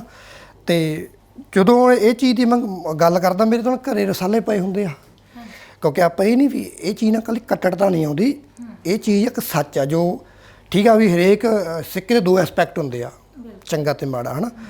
ਚੰਗਾਈਆਂ ਵੀ ਹੁੰਦੀਆਂ ਤੇ ਬੁਰਾਈਆਂ ਵੀ ਹੁੰਦੀਆਂ, ਕਿਉਂ ਨਾ ਆਪਾਂ ਬੁਰਾਈਆਂ ਨੂੰ ਇਗਨੋਰ ਕਰਕੇ ਚੰਗਾਈਆਂ ਨੂੰ ਪੜ੍ਹੀਏ। ਸੋ ਮੇਰੀ ਕੋਸ਼ਿਸ਼ ਇਹ ਹੁੰਦੀ ਆ ਵੀ ਜੋ ਅਸੀਂ 80-85% ਜੋ ਦਰਦ ਅਸੀਂ ਹੰਢਾਇਆ ਉਹਨੂੰ ਬੋਲਿਆ ਜਾਵੇ। ਤੇ ਮਤਲਬ 2 ਗੀਤ ਮੈਂ ਬਣਾਏ, ਹੈ ਨਾ, ਅਸੀਂ ਲਿਖੇ ਆਏ, ਤਾਂ ਮੈਨੂੰ ਐਂ ਨਹੀਂ ਵੀ ਕਿਸੇ ਨੇ ਨੈਗੇਟਿਵ ਕਮੈਂਟ ਕਿਹਾ ਹੋਊਗਾ ਜਾਂ ਕੁਛ ਹੋਊਗਾ। ਹਾਂ, ਕੋਈ ਲਿਖਤ ਰੂਪ ਦੇ ਵਿੱਚ ਮੈਂਸ਼ਨ ਕਰਕੇ ਹਟਿਆ ਵੀ ਕੋਈ ਨਾ ਕੋਈ ਆਏ ਵੀ ਤੈਨੂੰ ਐਂ ਕਰ ਦਾਂਗੇ, ਨਾ, ਉਹ ਇੱਕ ਨੋਰਮਲ ਚੀਜ਼ ਚੱਲੀ ਜਾਂਦੀ। ਪਰ ਓਵਰਆਲ ਮੈਨੂੰ ਅੱਜ ਤੱਕ ਵੀ ਕਿਸੇ ਨੇ ਨਹੀਂ ਕਿਹਾ, ਐਪਰੀਸ਼ੀਏਟ ਕੀਤਾ ਤਕਰੀਬਨ ਸਭ ਨੇ ਵੀ ਠੀਕ ਆ, ਵੀ ਇਸ ਸੋਚ ਦਾ ਹੋਣਾ ਵੀ ਜ਼ਰੂਰੀ ਆ। ਆਪਾਂ ਕਹਿ ਦਿੰਦੇ ਹਾਂ ਬਗਾਵਤੀ, ਬਿਲਕੁਲ, ਪਰ ਬਗਾਵਤ ਨੂੰ ਪਾਲਣਾ ਬਹੁਤ ਔਖਾ, ਉਹਨੂੰ ਪਾਣੀ ਦੇਣਾ ਬਹੁਤ ਔਖਾ, ਵਿਦਰੋਹ ਨੂੰ ਪਾਣੀ ਦੇਣਾ ਬਹੁਤ ਔਖਾ। ਇੱਕ ਕਹਿ ਦਿੰਦੇ ਆ ਵੀ ਫਲਾਨਾ ਬੰਦਾ ਵਿਦਰੋਹੀ ਸੀ, ਪਰ ਉਹਦੇ ਪਿੱਛੇ ਕਾਰਨ, ਉਹਦੇ ਪਿਛਲੇ ਜੋ ਜਜ਼ਬਾ ਸੀ ਜਾਂ ਉਹਦੇ ਪਿੱਛੇ ਅੱਗ ਲੱਗੀ ਸੀ, ਉਹ ਆਪਾਂ ਕਦੇ ਨਹੀਂ ਦੇਖਦੇ। ਸੋ ਇਹ ਚੀਜ਼ਾਂ ਇੱਕ ਅੰਦਰਲੀ ਬਗਾਵਤ ਹੁੰਦੀ ਆ ਜੋ ਉੱਭਰਦੀ ਸ਼ਬਦਾਂ ਰਾਹੀਂ ਆ ਜਾਂ ਜ਼ਬਾਨ ਰਾਹੀਂ ਆ ਜਾਂ ਫਿਲਮਾਂਕਣ ਰਾਹੀਂ ਆ। ਸੋ ਇਹ ਓਵਰਆਲ ਠੀਕ ਸੀ, ਸਭ ਨੇ ਹਜੇ ਤੱਕ ਤਾਂ ਸਭ ਨੇ ਸਾਥ ਦਿੱਤਾ, ਐਪਰੀਸ਼ੀਏਟ ਕੀਤਾ। ਨਹੀਂ, ਚੰਗੀ ਗੱਲ ਹੈ ਕਿ ਇਸ ਸਮੇਂ ਦੇ ਵਿੱਚ ਵੀ ਕੋਈ ਨਾ ਕੋਈ ਨਾਲ ਖੜ ਰਿਹਾ, ਹੈ ਨਾ, ਜਿੱਥੇ ਅਸੀਂ ਮਤਲਬ ਅਸੀਂ ਨਹੀਂ, ਵੱਡੀਆਂ ਜਿਹੜੀਆਂ ਕਲਮਾਂ ਨੇ ਸਰਕਾਰਾਂ ਦੇ ਵਿਰੁੱਧ ਬੋਲਣ ਤੋਂ ਡਰਦੀਆਂ ਨੇ। ਅਸੀਂ ਦੇਖਿਆ ਹੀ ਹੈ ਇਹ ਦੌਰ ਜਿਹੜਾ ਹੁਣ ਖਾਸ ਕਰਕੇ ਹੁਣ ਚੱਲ ਰਿਹਾ ਕਿਸਾਨੀ ਧਰਨਿਆਂ ਦਾ, ਮੈਨੂੰ ਬਹੁਤ ਵੱਡੀ ਹੈਰਾਨੀ ਹੋਈ ਕਿ ਅਸੀਂ ਜਿਹੜੇ ਸੋਸ਼ਲ ਮੀਡੀਆ ਤੇ ਵਿਚਰਨ ਵਾਲੇ ਲੋਕ ਆ ਉਹਨਾਂ ਨੇ ਬਹੁਤ ਲਿਖਿਆ, ਪਰ ਉਹ ਲੋਕ ਜੋ ਆਪਣੇ ਆਪ ਨੂੰ ਸਾਹਿਤ ਦਾ ਮੁੱਢ ਕਹਿੰਦੇ ਨੇ, ਉਹ ਲੋਕ ਜਿਨ੍ਹਾਂ ਨੇ ਸਾਹਿਤ ਦੇ ਸਿਰ ਤੇ ਕੁਰਸੀਆਂ ਲਈਆਂ ਨੇ, ਹਨਾ, ਉਹਨਾਂ ਦੀਆਂ ਕਲਮਾਂ ਜਦੋਂ ਚੁੱਪ ਕਰ ਗਈਆਂ ਤਾਂ ਇਸ ਚੀਜ਼ ਦਾ ਬਹੁਤ ਦੁੱਖ। ਮੈਨੂੰ ਲੱਗਦਾ ਉੱਥੇ ਭੈਣੇ ਇਹ ਫੈਕਟਰ ਆ ਜਾਂਦਾ ਵੀ ਸ਼ਾਇਦ ਅਵਾਰਡ ਫੈਕਟਰ ਆ ਜਾਂਦਾ ਉੱਥੇ, ਵੀ ਜੇ ਅਸੀਂ ਸੱਚ ਬੋਲਤਾ ਤਾਂ ਨੈਕਸਟ ਟਾਈਮ ਇਹ ਵੀ ਅਸੀਂ ਅਵਾਰਡ ਨਹੀਂ ਲੈ ਸਕਦੇ, ਬਿਲਕੁਲ, ਸਰਕਾਰ ਦੀ ਸ਼ਾਬਾਸ਼ੀ ਨਹੀਂ ਲੈ ਸਕਦੇ। ਤਾਂ ਪਰ ਮੈਨੂੰ ਇਹ ਲੱਗਦਾ ਵੀ ਸਰਕਾਰ ਦੀ ਸ਼ਾਬਾਸ਼ੀ ਨਾਲੋਂ ਤੇ ਸਰਕਾਰੀ ਅਵਾਰਡ ਨਾਲੋਂ ਲੋਕ ਜ਼ਰੂਰੀ ਆ, ਬਿਲਕੁਲ, ਜਿਹੜੇ ਸਾਡੇ ਹਾਂ ਆਉਂਦੇ ਆ, ਜਿਹੜੇ ਸਾਨੂੰ ਜਾਣਦੇ ਆ। ਅਵਾਰਡ ਦਾ ਕੀ ਆ, ਅੱਜ ਕੱਲ੍ਹ ਅਵਾਰਡ ਵੀ ਪੇਡ, ਤੁਹਾਨੂੰ ਪਤਾ, ਹਰੇਕ ਫੀਲਡ ਵਿੱਚ। ਬਾਲੀਵੁੱਡ ਦਾ ਤੁਸੀਂ ਅਵਾਰਡ ਫੰਕਸ਼ਨ ਦੇਖ ਲਓ, ਕੋਈ ਪਹਿਲਾਂ ਤੈਅ ਹੁੰਦਾ ਵੀ ਆਹ ਅਵਾਰਡ ਇਹਨੂੰ ਦੇਣਾ। ਸੋ ਅਵਾਰਡ ਕੋਈ, ਚਾਹੇ ਉਹ ਕਿਤਾਬ ਨੂੰ ਆ, ਚਾਹੇ ਉਹ ਕਿਸੇ ਫਿਲਮ ਨੂੰ ਆ, ਚਾਹੇ ਸਿੰਗਰ ਨੂੰ ਆ, ਲੋਕੀ ਦੌੜ ਹੋ ਗਈ ਅਵਾਰਡ ਪਿੱਛੇ। ਸੋ ਮੈਨੂੰ ਲੱਗਦਾ ਵੱਡਾ ਫੈਕਟਰ ਇਹੀ ਆ ਵੀ ਅਵਾਰਡ ਹੋ ਜਾਂਦਾ, ਅਵਾਰਡ ਤੇ ਸਰਕਾਰ ਦੀ ਸ਼ਾਬਾਸ਼ੀ, ਇਹ 2 ਚੀਜ਼ਾਂ ਜਿਹੜੀਆਂ ਜ਼ਬਾਨ ਤੇ ਚੇਪੀ ਲਾ ਦਿੰਦੀਆਂ। ਸੋ ਅਸੀਂ ਨਹੀਂ ਬੋਲਦੇ। ਵੱਡੇ ਸਨਮਾਨ ਵੀ ਉਦੋਂ ਹੀ ਮਿਲਦੇ ਆ ਜਦੋਂ ਤੁਹਾਡੀ ਪਿੱਠ ਥਾਪੜਨ ਵਾਲੇ ਵੱਡੇ ਹੁੰਦੇ ਆ, ਤੁਹਾਡੀ ਪਿੱਠ ਪਿੱਛੇ ਖੜੇ ਲੋਕ ਵੱਡੇ ਹੁੰਦੇ ਆ।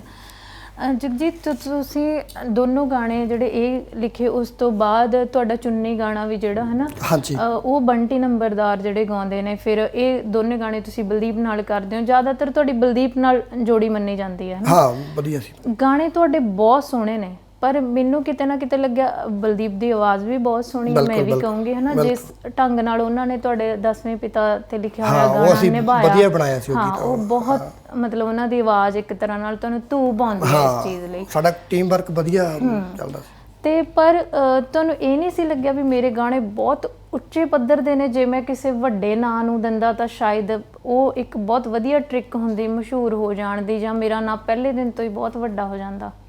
ਦੇਖੋ ਭੈਣੇ, ਸ਼ਬਦ ਕਦੇ ਵੱਡਾ ਛੋਟਾ ਨਹੀਂ ਹੁੰਦਾ, ਹੈ ਨਾ। ਮੈਂ ਮੰਨਦਾ ਬਲਦੀਪ ਨੇ ਗੋਬਿੰਦ ਗਾਣਾ ਗਾਇਆ, ਜਦੋਂ ਗੋਬਿੰਦ ਗਾਣਾ ਗਾਇਆ ਤੇ ਉਹ ਮਤਲਬ ਕਿ ਉਹ ਮੇਰੀ ਕੋਸ਼ਿਸ਼ ਇਹ ਸੀ ਉਹ ਗਾਣਾ ਲਿਖਣ ਦੀ ਵੀ 10ਵੇਂ ਪਾਤਸ਼ਾਹ ਨੂੰ, ਜਾਂ ਆਪਾਂ ਇੱਦਾਂ ਦੇਖ ਲੈਂਦੇ ਹਾਂ ਵੀ ਉਹਨਾਂ ਦੀ ਉਪਮਾਵਾਂ ਵੱਡੇ ਪੱਧਰ 'ਤੇ ਮੈਂ ਕਿਵੇਂ ਕਰ ਸਕਾਂ, ਵੀ ਚਲੋ ਮੈਂ ਕੋਸ਼ਿਸ਼ ਕੀਤੀ ਬਣਾਉਣ ਦੀ।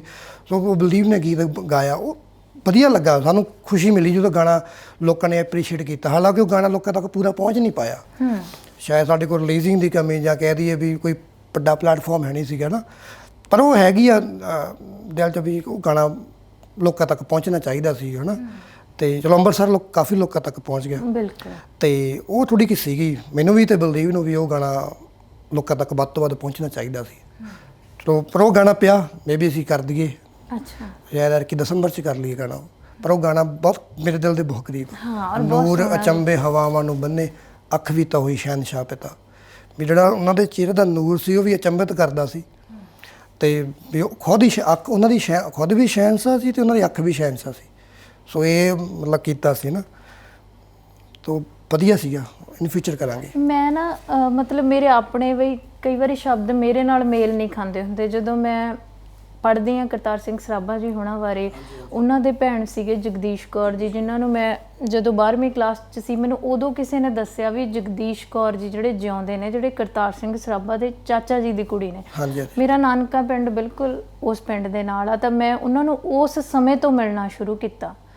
ਤੇ ਉਦੋਂ ਮੈਨੂੰ ਪਤਾ ਲੱਗਿਆ ਸੀ ਵੀ ਕਰਤਾਰ ਸਿੰਘ ਸਰਾਭਾ ਦੀ ਸਿਰਫ ਅਸੀਂ ਉਮਰ ਵੇਖ ਰਹੇ ਹਾਂ, ਪਰ ਜਿਹੜਾ ਉਹਨਾਂ ਦਾ ਜਜ਼ਬਾ ਸੀ, ਜੋ ਉਹਨਾਂ ਦੀ ਸੋਚ ਸੀ, ਉਹ ਸਾਡੇ ਕਈ ਮਤਲਬ ਸਾਲਾਂ ਦੇ ਅਰਸੇ 'ਚ ਵੀ ਅਸੀਂ ਨਹੀਂ ਬਣਾ ਸਕਦੇ।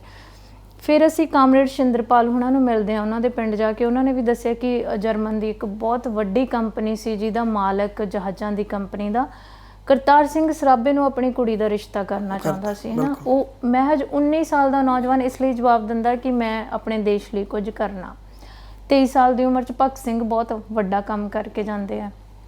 ਜਦੋਂ ਤੋਂ ਮੈਂ ਉਹਨਾਂ ਨੂੰ ਦੇਖਦੀ ਹਾਂ, ਫਿਰ ਮੈਨੂੰ ਲੱਗਦਾ ਵੀ ਨਹੀਂ, ਜੇ ਤੁਸੀਂ 28 ਸਾਲ ਦੀ ਉਮਰ 'ਚ 84 ਨੂੰ ਇਮੈਜਿਨ ਕਰਕੇ, ਜਾਂ ਫਿਰ ਤੁਸੀਂ 28 ਸਾਲ ਦੀ ਉਮਰ 'ਚ 10ਵੇਂ ਪਿਤਾ ਨੂੰ ਇਮੈਜਿਨ ਕਰਕੇ ਕੋਈ ਚੀਜ਼ ਲਿਖਦੇ ਆ, ਤਾਂ ਇਹ ਕੋਈ ਵੱਡੀ ਗੱਲ ਨਹੀਂ। ਪਰ ਜਦੋਂ ਮੈਂ ਸਾਡੇ ਹੁਣ ਦੇ ਨੌਜਵਾਨਾਂ ਨੂੰ ਦੇਖਦੀ ਹਾਂ, ਤਾਂ ਮੈਨੂੰ ਇਹ ਲੱਗਿਆ ਵੀ ਜਗਜੀਤ ਨੇ ਵੀ ਇੱਕ ਬਹੁਤ ਵੱਡਾ ਵਿਲੱਖਣ ਕੰਮ ਕਰਤਾ। ਇਸ ਉਮਰ 'ਚ ਇਹਨਾਂ ਚੀਜ਼ਾਂ ਨੂੰ, ਹੈ ਨਾ, ਨੇੜਿਓਂ ਮਹਿਸੂਸ ਕਰਨਾ ਬਹੁਤ ਵੱਡੀ ਗੱਲ ਹੈ। ਹਾਂਜੀ ਭੈਣੇ, ਤੇ ਤੁਸੀਂ ਜਿਵੇਂ ਕਿਹਾ ਵੀ ਕਰਤਾਰ ਸਿੰਘ ਸਰਾਭਾ ਹੋਰਾਂ ਦੀ ਗੱਲ ਤੁਸੀਂ ਕੀਤੀ ਬਈ ਅਮਰੀਕਾ ਜਾਣਾ, ਫਿਰ ਲਾਹੌਰ ਤੋਂ ਦੇਸ਼ ਦੇ ਦੂਜੇ ਪਾਸੇ ਕੈਂਪਾਂ ਦੇ ਵਿੱਚ ਭੱਜਾ ਦੌੜੀ ਕਰਨੀ, ਲੋਕਾਂ ਨੂੰ ਦੱਸਣਾ, ਵਿਦਰੋਹ ਜਗਾਉਣਾ, ਗਦਰੀ ਲਹਿਰ ਬਾਰੇ ਜਾਣੂ ਕਰਾਉਣਾ।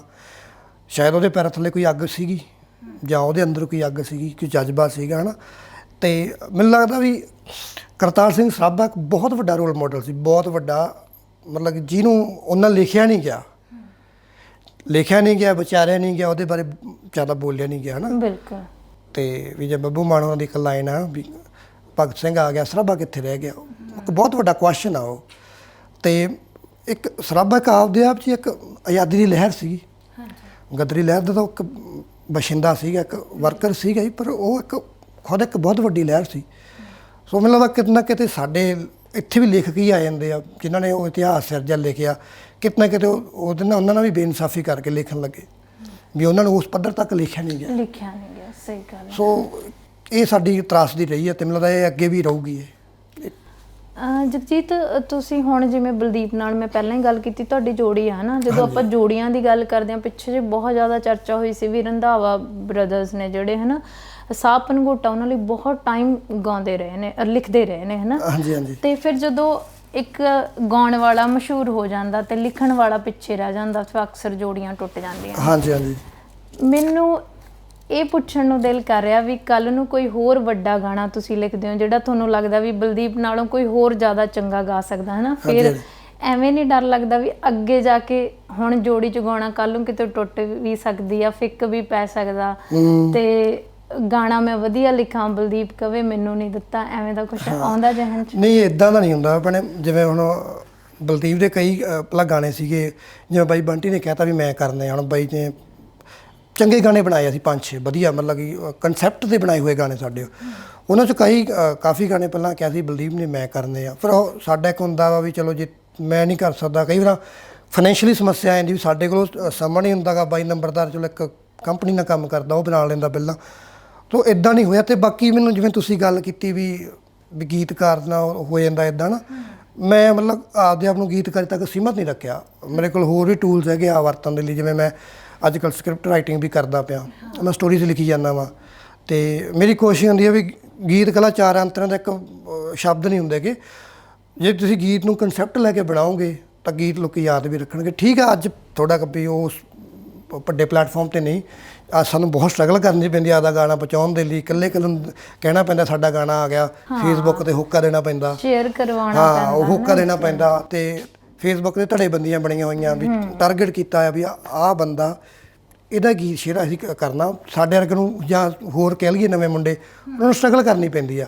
ਪਰ ਮਤਲਬ ਕਿ ਜੇ ਦੇਖਿਆ ਜਾਵੇ ਵੀ ਪਰ ਗੀਤ ਬਣਦੇ ਆ ਅਤੇ ਤਾਂ ਬਣਦੇ ਰਹਿਣਗੇ, ਅਤੇ ਇੱਦਾਂ ਨਹੀਂ ਹੁੰਦਾ ਵੀ ਉਹਨੇ ਗਾ ਲਿਆ ਤਾਂ ਮੈਂ ਗਾ ਲਿਆ। ਸਾਡੇ 'ਚ ਇੱਦਾਂ ਦਾ ਕੁਛ ਨਹੀਂ ਹੁੰਦਾ। ਜਿਵੇਂ ਮੈਂ ਤੁਹਾਨੂੰ ਕਿਹਾ ਗਿਆ ਵੀ ਕਈ ਵਾਰ ਨੰਬਰਦਾਰ ਬਾਈ ਗਾ ਲੈਂਦਾ, ਕਈ ਵਾਰ ਬਲਦੀਪ ਗਾ ਲੈਂਦਾ, ਸੋ ਚੱਲੀ ਜਾਂਦਾ ਹੈ ਵਧੀਆ। ਕਦੇ ਕਦੇ ਐ ਨਹੀਂ ਦਿਮਾਗ 'ਚ ਆਉਂਦਾ ਵੀ ਮੈਨੂੰ ਜਿੰਨਾ ਕੁ ਮੈਂ ਤੁਹਾਡੇ ਗਾਣੇ ਸੁਣ ਲਏ, ਮੈਨੂੰ ਇਹ ਲੱਗਦਾ ਵੀ ਤੁਸੀਂ ਇੱਕ ਨਾ ਸਾਹਿਤਿਕ ਗੀਤਕਾਰ ਹੋ। ਸਾਹਿਤਿਕ ਗੀਤਕਾਰ ਜਿਵੇਂ ਆਪਾਂ ਇਹਦੇ 'ਚ ਸਤਿੰਦਰ ਸਰਤਾਜ ਹੋਣਾ ਨੂੰ ਰੱਖ ਲੈਂਦੇ ਹਾਂ, ਹੈ ਨਾ। ਬੇਸ਼ੱਕ ਚਲੋ ਉਹਨਾਂ ਦਾ ਨਾਂ ਬਹੁਤ ਵੱਡਾ ਹੋ ਗਿਆ ਇਸ ਚੀਜ਼ ਤੋਂ, ਪਰ ਹਰ ਇੱਕ ਨੂੰ ਉਸ ਤਰੀਕੇ ਦੀ ਪ੍ਰਸਿੱਧੀ ਬਹੁਤ ਛੇਤੀ ਨਹੀਂ ਮਿਲਦੀ, ਬਹੁਤ ਮੁਸ਼ਕਿਲ। ਕਦੀ ਐਵੇਂ ਨਹੀਂ ਲੱਗਦਾ ਵੀ ਪਹਿਲਾਂ ਉਹ ਅੱਜ ਕੱਲ੍ਹ ਦਾ ਜਿਹੜਾ ਟਰੈਂਡ ਚੱਲ ਰਿਹਾ ਹੈ ਨਾ, ਵੀ ਮੈਂ ਇਸ਼ਕ ਮੁਹੱਬਤ 'ਤੇ ਲਿਖ ਲਾਂ, ਜਾਂ ਫਿਰ ਮੈਂ ਉਹ ਚੀਜ਼ਾਂ ਨੂੰ ਫੋਲੋ ਕਰਕੇ ਵੀ ਇੱਕ ਮਸ਼ਹੂਰ ਹੋਣ ਵਾਲੀ ਪਹਿਲਾਂ ਟ੍ਰਿਕ ਯੂਜ਼ ਕਰ ਲਾਂ, ਫਿਰ ਇਹਨਾਂ ਚੀਜ਼ਾਂ ਵੱਲ ਮੁੜੂੰਗਾ, ਇੰਨੀ ਸਹਿਜਤਾ ਜੀ ਨਾਲ ਕਾਹਤੋਂ ਚੱਲ ਰਿਹਾ? ਹੁੰਦਾ ਹੀ ਨਹੀਂ ਬਣੇ ਉਹ ਗੇਮ ਪਲਾਨ ਜਿਹਾ ਹੁੰਦਾ ਹੀ ਨਹੀਂ। ਕਈ ਵਾਰ ਇੱਥੇ ਇਹੋ ਜਿਹੇ ਵੀ ਦੋਸਤ ਮਿੱਤਰ ਮਿਲ ਜਾਂਦੇ, ਕਹਿ ਦਿੰਦੇ ਆ ਵੀ ਫਲਾ ਮੈਂ ਇੰਨੇ ਪੈਸੇ ਦੇ ਕੇ ਮੈਂ ਇੰਸਟਾਗ੍ਰਾਮ 'ਤੇ ਫੋਲੋਅਰਸ ਲੈ ਲਿਆ, ਅੱਛਾ ਤੂੰ ਵੀ ਲੈ ਲਾ। ਇਹ ਹੁੰਦਾ ਹੀ ਨਹੀਂ ਭੈਣੇ, 2-3 ਰੁਪਏ ਦੀ ਖੇਡ ਹੁੰਦੀ ਆ, ਕੋਈ ਵੀ ਕਰ ਸਕਦਾ। ਹੁੰਦਾ ਹੀ ਨਹੀਂ ਭੈਣੇ, ਪਤਾ ਨਹੀਂ ਕਾਹਤੋਂ ਵੀ ਝੂਠ ਜਿਹਾ ਮਾਰਨਾ ਆਪਦੇ ਆਪ ਨੂੰ, ਐਵੇਂ ਫੇਕ ਜੀ ਦੁਨੀਆ 'ਚ ਰੱਖਣਾ ਵੀ ਹਾਂ ਉੱਥੇ ਦਿਲ ਜਿਹਾ ਸਮਝਾਉਣਾ ਵੀ ਮੇਰੇ ਨਾਲ 10,000 ਬੰਦਾ ਜੁੜ ਗਿਆ, ਪਰ 10,000 ਕੌਣ ਆ?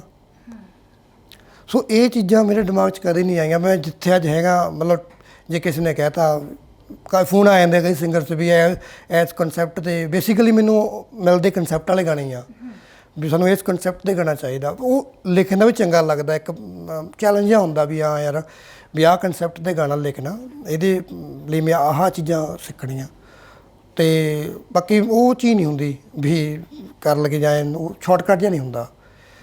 ਐਂ ਸਹਿਜਤਾ ਜਾਂ ਕਹਿ ਲਓ, ਚਾਹੇ ਕਹਿ ਲਓ ਵੀ ਮਾਂ ਬਾਪ ਦਾ ਦਿੱਤੀ ਹੋਈ ਚੀਜ਼ ਆ। ਇੱਕ ਆਪਣੇ ਆ ਵੀ ਪਿੰਡਾਂ 'ਚ ਗੱਲ ਹੁੰਦੀ ਆ ਵੀ ਸਬਰ ਨਾਲ ਚੱਲੇਗਾ ਤਾਂ ਸ਼ਾਇਦ ਵੱਧ ਕੁਛ ਖੱਟ ਜਾਏਗਾ, ਜੇ ਸਬਰ ਨਾਲ ਚੱਲੇਗਾ ਤਾਂ ਟਾਈਮ ਨਾਲ ਡਿੱਗ ਪਏਗਾ। ਵੈਸੇ ਵੀ ਆਪਾਂ ਨੂੰ ਬਚਪਨ ਤੋਂ ਕੱਛੂ ਘੁੰਮੇ ਤੇ ਖਰਗੋਸ਼ ਵਾਲੀ ਕਹਾਣੀ ਉਹ ਪੱਕੀ ਕਹਾਣੀ ਹੋਈ ਨਾ ਪਿੰਡ ਦਿਮਾਗ 'ਤੇ। ਬਿਲਕੁਲ ਬਿਲਕੁਲ। ਅਤੇ ਉਹ ਬਸ ਉੱਦਾਂ ਹੀ ਚੱਲੀ ਜਾਂਦਾ। ਬਾਕੀ ਦੱਸਿਆ ਵੀ ਮੈਨੂੰ ਨਾ ਤਾਂ ਜੇ ਮੈਂ ਗੀਤ ਬਣਾਉਣਾ ਤਾਂ ਗੀਤ ਬਣਾ ਲਈਦਾ, ਜੇ ਸਕ੍ਰਿਪਟ ਕੁਛ ਚੰਗਾ ਲਿਖਣਾ, ਕੁਛ ਵਿਸ਼ਾ ਕੋਈ ਆ ਗਿਆ ਤਾਂ ਉਹ ਬਣਾ ਲਈਦਾ। ਜਿਵੇਂ ਹੁਣ ਇੱਕ ਸਟੋਰੀ ਬਣ ਰਹੀ ਹੈ, ਵਧੀਆ ਲਿਖੀ ਸੀ ਮੈਂ, ਉਹ ਇੰਗਲਿਸ਼ ਦੇ ਵਿੱਚ ਹੀ ਬਣਨੀ ਆ, ਤਾਂ ਉਹ ਕਦੇ ਯਾਦ ਚੇਤੀ ਨਹੀਂ ਸੀ। ਉਹ ਉਹਨਾਂ ਨੇ ਇੱਕ ਡਿਮਾਂਡ ਕੀਤੀ, ਬਾਹਰ ਮੁੰਡਾ ਡਾਇਰੈਕਟਰ ਆ, ਅਤੇ ਉਹਨਾਂ ਨੇ ਉਹ ਮੈਂ ਕਿਹਾ ਇੱਦਾਂ ਦਾ ਕੁਛ ਕਨਸੈਪਟ ਹੈ, ਅਤੇ ਮੈਂ ਕਿਹਾ ਵੀ ਕਰ ਲੈਂਦੇ। ਮੈਂ 1-2 ਮਹੀਨੇ ਸਟੋਰੀ ਲਿਖ ਲਈ ਹੋ, ਅਤੇ ਉਹ ਸ਼ੂਟ ਹੋਣੀ ਆ। ਸਾਰੇ 'ਚ ਮਤਲਬ ਕਿ ਆਰਟਿਸਟ ਹੀ ਸਾਰੇ ਅੰਗਰੇਜ਼ ਆ।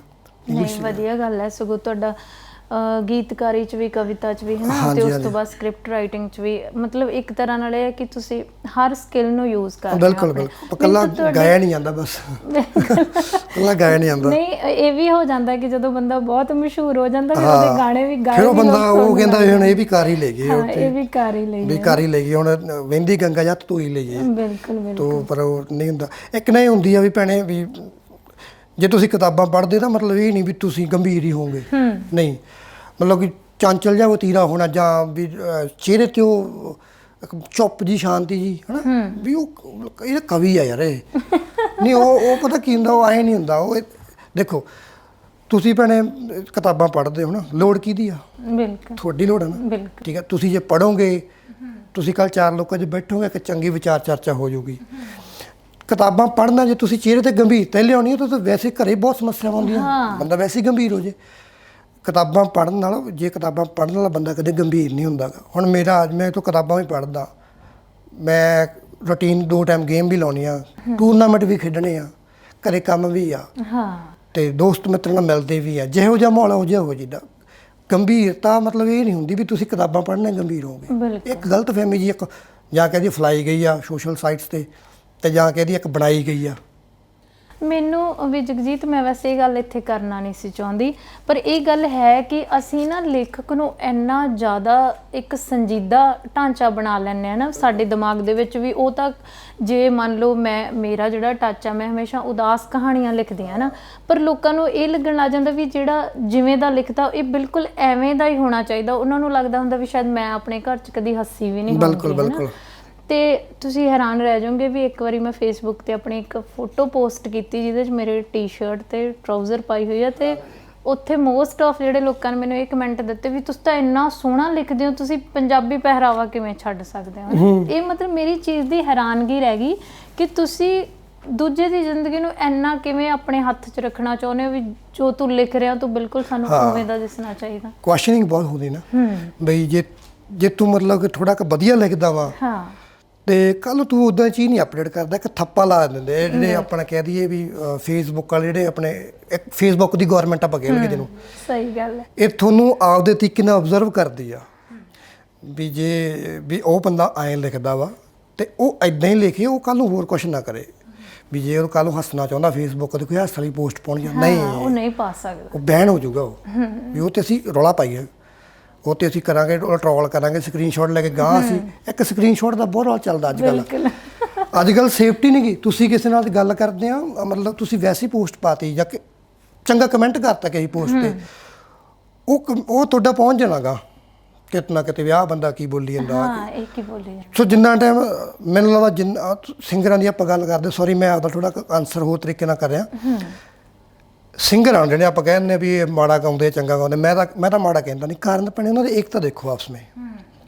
ਉਹਨਾਂ ਦਾ ਇੱਕ ਗਾਣਾ ਆਉਂਦਾ ਨਾ, ਉਹ ਇੱਕ ਗਾਣਾ ਘੱਟੋ ਘੱਟ ਵੀ ਇੱਕ ਦਿਨ 'ਚ 50 ਸਿੰਗਰ ਸ਼ੇਅਰ ਕਰਦੇ ਆਪਦੇ ਪੇਜ 'ਤੇ। ਵਧੀਆ ਕੋਈ ਸਟੋਰੀ ਲਿਖ ਪੋਸਟ ਕਰਦਾ, ਕੋਈ ਆਪਦੇ ਪੇਜ 'ਤੇ ਸ਼ੇਅਰ ਕਰਦਾ ਵੀ ਸਾਡੇ ਮਿੱਤਰ ਦਾ ਜਾਂ ਇਹਨਾਂ ਦਾ ਗਾਣਾ ਆਇਆ, ਸ਼ੇਅਰ ਕਰੋ, ਚਾਹੇ ਉਹ ਗਾਣਾ ਕਿੱਦਾਂ ਦਾ ਵੀ ਆ, ਡਜ਼ਨਟ ਮੈਟਰ, ਠੀਕ ਆ। ਅਤੇ ਹੁਣ ਆਜੋ ਸਾਹਿਤ ਵਾਲੇ ਪਾਸੇ ਗਾਣਾ ਆ ਗਿਆ, ਇੱਥੇ ਨੂੰ ਤੋਲ ਤੱਕੜੀ ਲੈ ਕੇ ਬੈਠਾ ਰਿਹਾ ਇੱਕ ਬੰਦਾ, ਨਹੀਂ ਇਹ ਕਵਿਤਾ ਉਹਦੇ ਵਰਗੀ ਆ, ਇਹ ਜਿਹੜੇ ਸ਼ਬਦ ਹੈ ਉਹਦੀ ਪੱਕੀ ਮੋਹਰ ਲੱਗੀ, ਇਹ ਸ਼ਬਦ ਉਹਦੇ ਆ, ਤੂੰ ਨਹੀਂ ਵਰਤ ਸਕਦਾ। ਜਾਂ ਫਿਰ ਇਹ ਇੱਕ ਚੀਜ਼ ਆ ਜਿਹੜੀ ਅੱਜ ਕੱਲ੍ਹ ਬਹੁਤ ਵੱਡਾ ਇਲਜ਼ਾਮ ਲਾ ਦਿੱਤਾ ਜਾਂਦਾ ਵੀ ਇਹਨੇ ਕੋਈ ਅਨੁਵਾਦਿਤ ਸਾਹਿਤ ਪੜ੍ਹ ਲਿਆ ਹੈ ਤੇ ਉਹਦੇ ਤੋਂ ਚੁੱਕ ਕੇ ਬਹੁਤ ਆਸਾਨ ਹੁੰਦਾ ਬਣੇ, ਬਹੁਤ ਆਸਾਨ ਹੁੰਦਾ ਹੈ ਕਿਸੇ ਉੱਪਰ ਕਹਿ ਦੇਣਾ ਵੀ ਤੂੰ ਇਹਨੇ ਉਹ ਚੱਕ ਲੈ, ਬਹੁਤ ਆਸਾਨ। ਮੈਂ ਕਿਹਾ ਸਭ ਤੋਂ ਸੌਖਾ ਕਾਰਜ ਇਹ ਆ, ਤੁਸੀਂ ਫੋਨ ਚੱਕੋ, ਤੁਸੀਂ ਪੋਸਟ ਕਰ ਦਿਓ। ਤੁਹਾਨੂੰ ਕੋਈ ਜੇ ਨਹੀਂ ਚੰਗਾ ਲੱਗਦਾ, ਕਿਸੇ ਦਾ ਕੰਮ ਚੁੱਭ ਰਿਹਾ, ਤੁਸੀਂ ਕਹਿ ਦਿਓ ਹੌਲੀ ਹੌਲੀ ਉਹਦੇ ਬਾਬਤ ਜ਼ਹਿਰ ਫੈਲਾਉਣੀ ਸ਼ੁਰੂ ਕਰ ਦਿਓ, ਹੌਲੀ ਤਾਂ ਤੁਸੀਂ ਪੋਸਟ ਕਰ ਦਿਓ, ਮਿੰਟ 2 ਲੱਗਣੇ ਤੁਹਾਨੂੰ। ਬਿਲਕੁਲ। ਸੋ ਜਦੋਂ ਸਾਹਿਤਕ ਗਾਣਾ ਆਉਂਦਾ, ਠੀਕ ਆ, ਤੇ ਤੁਹਾਨੂੰ ਉੱਥੇ ਤੱਕੜੀ ਲੈ ਕੇ ਬਹਿ ਜਾਂਦੇ ਵੀ ਆਹ ਫਲਾਣੇ ਗਾਣੇ ਦਾ, ਪਹਿਲਾਂ ਉਹਦਾ ਮਾਪਦੰਡ ਲੋਕੀ ਕਰ ਲੈਂਦੇ ਵੀ ਇਹ ਫਲਾਣੇ ਗਾਣੇ ਦਾ ਗਾਣਾ। ਹਾਲਾਂਕਿ ਚੰਗਾ ਕੰਮ ਅੱਗੇ ਸ਼ੇਅਰ ਕਰਨ ਦੀ ਬਜਾਏ, ਸਾਂਝਾ ਕਰਨ ਦੀ ਬਜਾਏ ਉਹਦੇ ਉੱਤੇ ਤੱਕੜੀ ਲੈ ਕੇ ਬਹਿ ਜਾਂਦੇ, ਤੋਲ ਕਰਨ ਬਹਿ ਜਾਂਦੇ ਆ। ਸਭ ਤੋਂ ਵੱਡਾ ਰੋਗ ਸਾਹਿਤ ਦਾ ਇਹ ਆ। ਅਤੇ ਇੱਕ ਇੱਥੇ ਆ ਵੀ ਜੇ ਕੋਈ ਕਹਿੰਦਾ ਵਾ ਵੀ ਇਹ ਇਹੋ ਜਿਹਾ ਲਿਖਦਾ ਵਾ ਵੀ ਇਹ ਕੱਟੜ ਆ। ਹੁਣ ਦੇਖੋ ਭੈਣੇ, ਜੇ ਤੁਸੀਂ ਜਿਸ ਕੌਮ ਦੇ ਤੁਸੀਂ ਜਾਏ, ਜੇ ਤੁਸੀਂ ਉਹਦੀ ਗੱਲ ਹੀ ਨਾ ਕਰੋਗੇ, ਜੇ ਯਹੂਦੀ ਆ, ਯਹੂਦੀ ਆਪਦੀ ਗੱਲ ਨਾ ਕਰਨਗੇ ਤਾਂ ਯਹੂਦੀ ਸਭ ਤੋਂ ਵੱਡੇ ਗੁਨੇਗਾਰ ਆ। ਕੋਈ ਇਸਲਾਮਕ ਬੰਦਾ ਇਸਲਾਮ ਦੀ ਗੱਲ ਨਾ ਕਰੂਗਾ, ਸਭ ਤੋਂ ਵੱਡਾ ਗੁਨੇਗਾਰ ਆ, ਬਿਲਕੁਲ ਖੁਦਾ ਦੀ ਨਜ਼ਰ 'ਚ ਗੁਨੇਗਾਰ ਆ। ਤਾਂ ਪੈਗੰਬਰ ਜੇ ਪੈਗੰਬਰੀ ਸੋਚ ਆ ਤਾਂ ਪੈਗੰਬਰ ਉਹਦੇ ਕਹਿਣਾ ਵੀ ਨਾ ਤਾਂ ਹਰ ਇਨਸਾਨ ਪੈਗੰਬਰ ਹੋ ਸਕਦਾ, ਠੀਕ ਆ। ਸੋ ਤੁਸੀਂ ਇਨਸਾਨ ਨੂੰ ਪੈਗੰਬਰ ਨਾ ਬਣਾਓ, ਇੱਕ ਇਨਸਾਨ ਦੇ ਤੌਰ 'ਤੇ ਉਹਨੂੰ ਜੱਜ ਕਰੋ, ਜੇ ਉਹ ਕੁਛ ਲਿਖਦਾ ਤਾਂ ਉੱਦਾਂ ਰੱਖੋ ਬਸ। ਮੈਨੂੰ ਲੱਗਦਾ ਵੀ ਜਦੋਂ ਅਸੀਂ ਆਪਣੀ ਕੌਮ ਦੀ ਜਾਂ ਆਪਣੇ ਭਾਈਚਾਰੇ ਦੀ ਆਪਣੇ ਜਿਹੜੇ ਨਾਲ ਬੀਤੀਆਂ ਹੋਈਆਂ ਨੇ, ਚਾਹੇ ਸਾਡੀ ਨਸਲ ਕੁਸ਼ੀ ਹੋਈ ਜਦੋਂ, ਹੈ ਨਾ, ਇਹਨਾਂ ਚੀਜ਼ਾਂ ਨੂੰ ਲਿਖਦੇ ਤਾਂ ਲੋਕ ਸਾਨੂੰ ਇਹ ਨਹੀਂ ਸਮਝਦੇ ਕਿ ਇਹ ਆਪਣੇ ਭਾਈਚਾਰੇ ਲਈ, ਆਪਣੀ ਕੌਮ ਲਈ ਆਵਾਜ਼ ਉਠਾ। ਲੋਕ ਸਮਝਦੇ ਅਸੀਂ ਸਰਕਾਰ ਵਿਰੋਧੀ ਹਾਂ, ਅਸੀਂ ਬਗਾਵਤੀ ਹਾਂ ਤੇ ਟੈਰਰਿਸਟ ਆਪਾਂ। ਬਿਲਕੁਲ ਨਹੀਂ, ਬਹੁਤ ਵਧੀਆ ਹੈ ਕਿ ਤੁਹਾਨੂੰ ਬਹੁਤ ਮਤਲਬ ਤੁਸੀਂ ਸਾਹਿਤ ਪੜ੍ਹਦੇ ਹੋ ਤੇ ਇਸ ਉਮਰ 'ਚ ਤੁਹਾਡੀ ਸੋਚ ਆ ਜਿਹੜੀ ਉਹ ਬਹੁਤ ਵੱਡੀ ਹੈ। ਬਿਲਕੁਲ।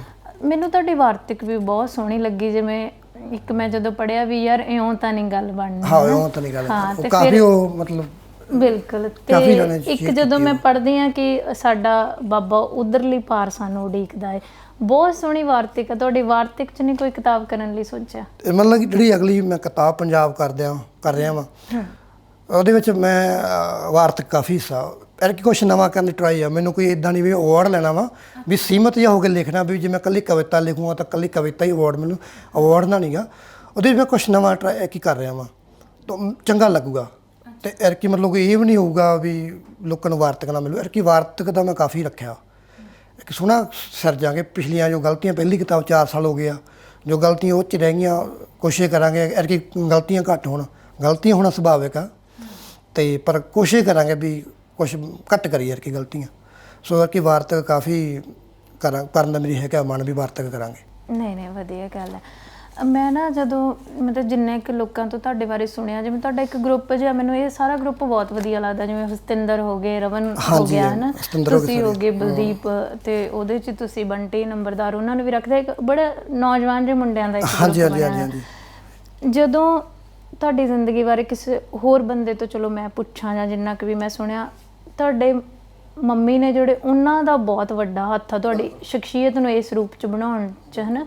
ਤੇ ਮੈਨੂੰ ਇਹ ਵੀ ਬਹੁਤ ਖੁਸ਼ੀ ਮਤਲਬ ਉਦੋਂ ਮਹਿਸੂਸ ਹੋਈ ਵੀ ਤੁਸੀਂ ਇੰਨੀ ਖੁੱਲ੍ਹ ਕੇ ਮੇਰੇ ਨਾਲ ਗੱਲ ਕੀਤੀ, ਵੀ ਉਹਨਾਂ ਨੇ ਇੰਨਾ ਜ਼ਿਆਦਾ ਮਿਹਨਤ ਕੀਤੀ ਆ ਤੁਹਾਨੂੰ ਸਕੂਲ ਭੇਜਣ 'ਚ, ਤੁਹਾਨੂੰ ਕਾਲਜ ਭੇਜਣ 'ਚ, ਫਿਰ ਇੰਟਰਵਿਊ 'ਚ ਵੀ ਤੁਸੀਂ ਕਹਿੰਦੇ ਹੋ ਕਿ ਮੈਂ ਉਹਨਾਂ ਘਰਾਂ 'ਚੋਂ ਉੱਠ ਕੇ ਆਇਆ ਜਿੱਥੇ ਮਾਂ ਪਿਓ ਦੇਣ ਲੈਣ ਦੀਆਂ ਗੱਲਾਂ ਵੀ ਜਿਹੜੀਆਂ ਹੈ ਨਾ ਬੱਚਿਆਂ ਸਾਹਮਣੇ ਨਹੀਂ ਕਰਦੇ, ਵੀ ਉਹਨਾਂ ਨੂੰ ਕੋਈ ਦੁੱਖ ਹੋਏਗਾ ਇਸ ਚੀਜ਼ ਦਾ, ਉਹਲੇ ਖੜ ਕੇ ਗੱਲਾਂ ਕਰਦੇ ਆ। ਉਹ ਤੁਹਾਡੀ ਸ਼ਖਸੀਅਤ 'ਚੋਂ ਝਲਕ ਰਿਹਾ। ਪਰ ਹੁਣ ਤੁਹਾਡੇ ਨਾਲ ਵਾਲੇ ਕਹਿੰਦੇ ਨੇ ਵੀ ਆਹ ਸਾਲ ਡੇਢ 'ਚ ਬਹੁਤ ਜ਼ਿਆਦਾ ਜਗਜੀਤ 'ਚ ਫਰਕ ਆਇਆ, ਹੈ ਨਾ, ਉਹਦੀ ਸ਼ਖਸੀਅਤ ਹੋਰ ਨਿਖਰ ਕੇ ਆਈ। ਇਹਦਾ ਕੁਝ ਖਾਸ ਕਾਰਨ ਹੈ? ਇਹਦਾ ਕਾਰਨ ਮੇਰਾ ਵਿਆਹ ਹੋ ਗਿਆ ਤੇ ਮਤਲਬ ਕਿ ਅਮਨ ਲਾਈਫ 'ਚ ਮੇਰੀ ਆਈ, ਹੈ ਨਾ, ਤੇ ਮਤਲਬ ਮੈਂ ਕਹਿੰਦਾ ਵੀ ਬਹੁਤ ਵੱਡਾ ਯੋਗਦਾਨ ਹੈ।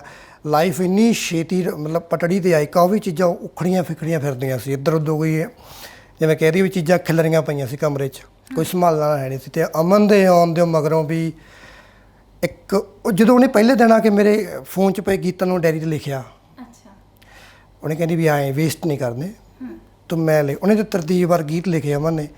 ਉਸ ਦਿਨ ਤੋਂ ਹੀ ਹੋ ਗਿਆ ਸੀ ਵੀ ਉਹਨੇ ਹੌਸਲਾ ਹੋ ਗਿਆ। ਰਹੀ ਤਾਂ ਚਲੋ ਚਲੇ ਗਏ, ਬਾਹਰ ਚਲੇ ਗਏ, 8-9 ਮਹੀਨੇ ਮੇਰੇ ਨਾਲ ਰਹੇ ਇੱਥੇ, ਅਤੇ ਪਰ ਅਮਨ ਦੇ ਆਉਣ ਤੋਂ ਬਾਅਦ ਜ਼ਿੰਦਗੀ ਐਂ ਹੋ ਗਈ ਵੀ ਜਿਵੇਂ ਕਹਿੰਦੇ ਇੱਕ ਲੱਕੀ ਚਾਰਮ ਹੁੰਦਾ ਕਿ ਆਪਣੀ ਜ਼ਿੰਦਗੀ 'ਚ ਕੋਈ ਸਿੱਕਾ ਆਪਾਂ ਕਹਿੰਦੇ ਹਾਂ ਵੀ ਅੱਜ ਵੀ ਹੈੱਡ ਮੰਗੇ ਹੈੱਡ ਹੀ ਆ ਗਿਆ, ਹੈ ਨਾ। ਉਹ ਇਹੋ ਜਿਹਾ ਸਮਾਂ ਚੱਲ ਰਿਹਾ ਵੀ ਹੁਣ ਵੀ ਕੰਮ ਵੀ ਹੋ ਰਿਹਾ, ਅੱਗੇ ਵੱਲ ਨੂੰ ਵੱਧ ਵੀ ਰਿਹਾ, ਚੰਗੇ ਥਾਟ ਵੀ ਆ ਰਹੇ ਆ, ਅਤੇ ਮਤਲਬ ਕਿ ਚੰਗੀ ਸੰਗਤ ਅਮਨ ਦੀ।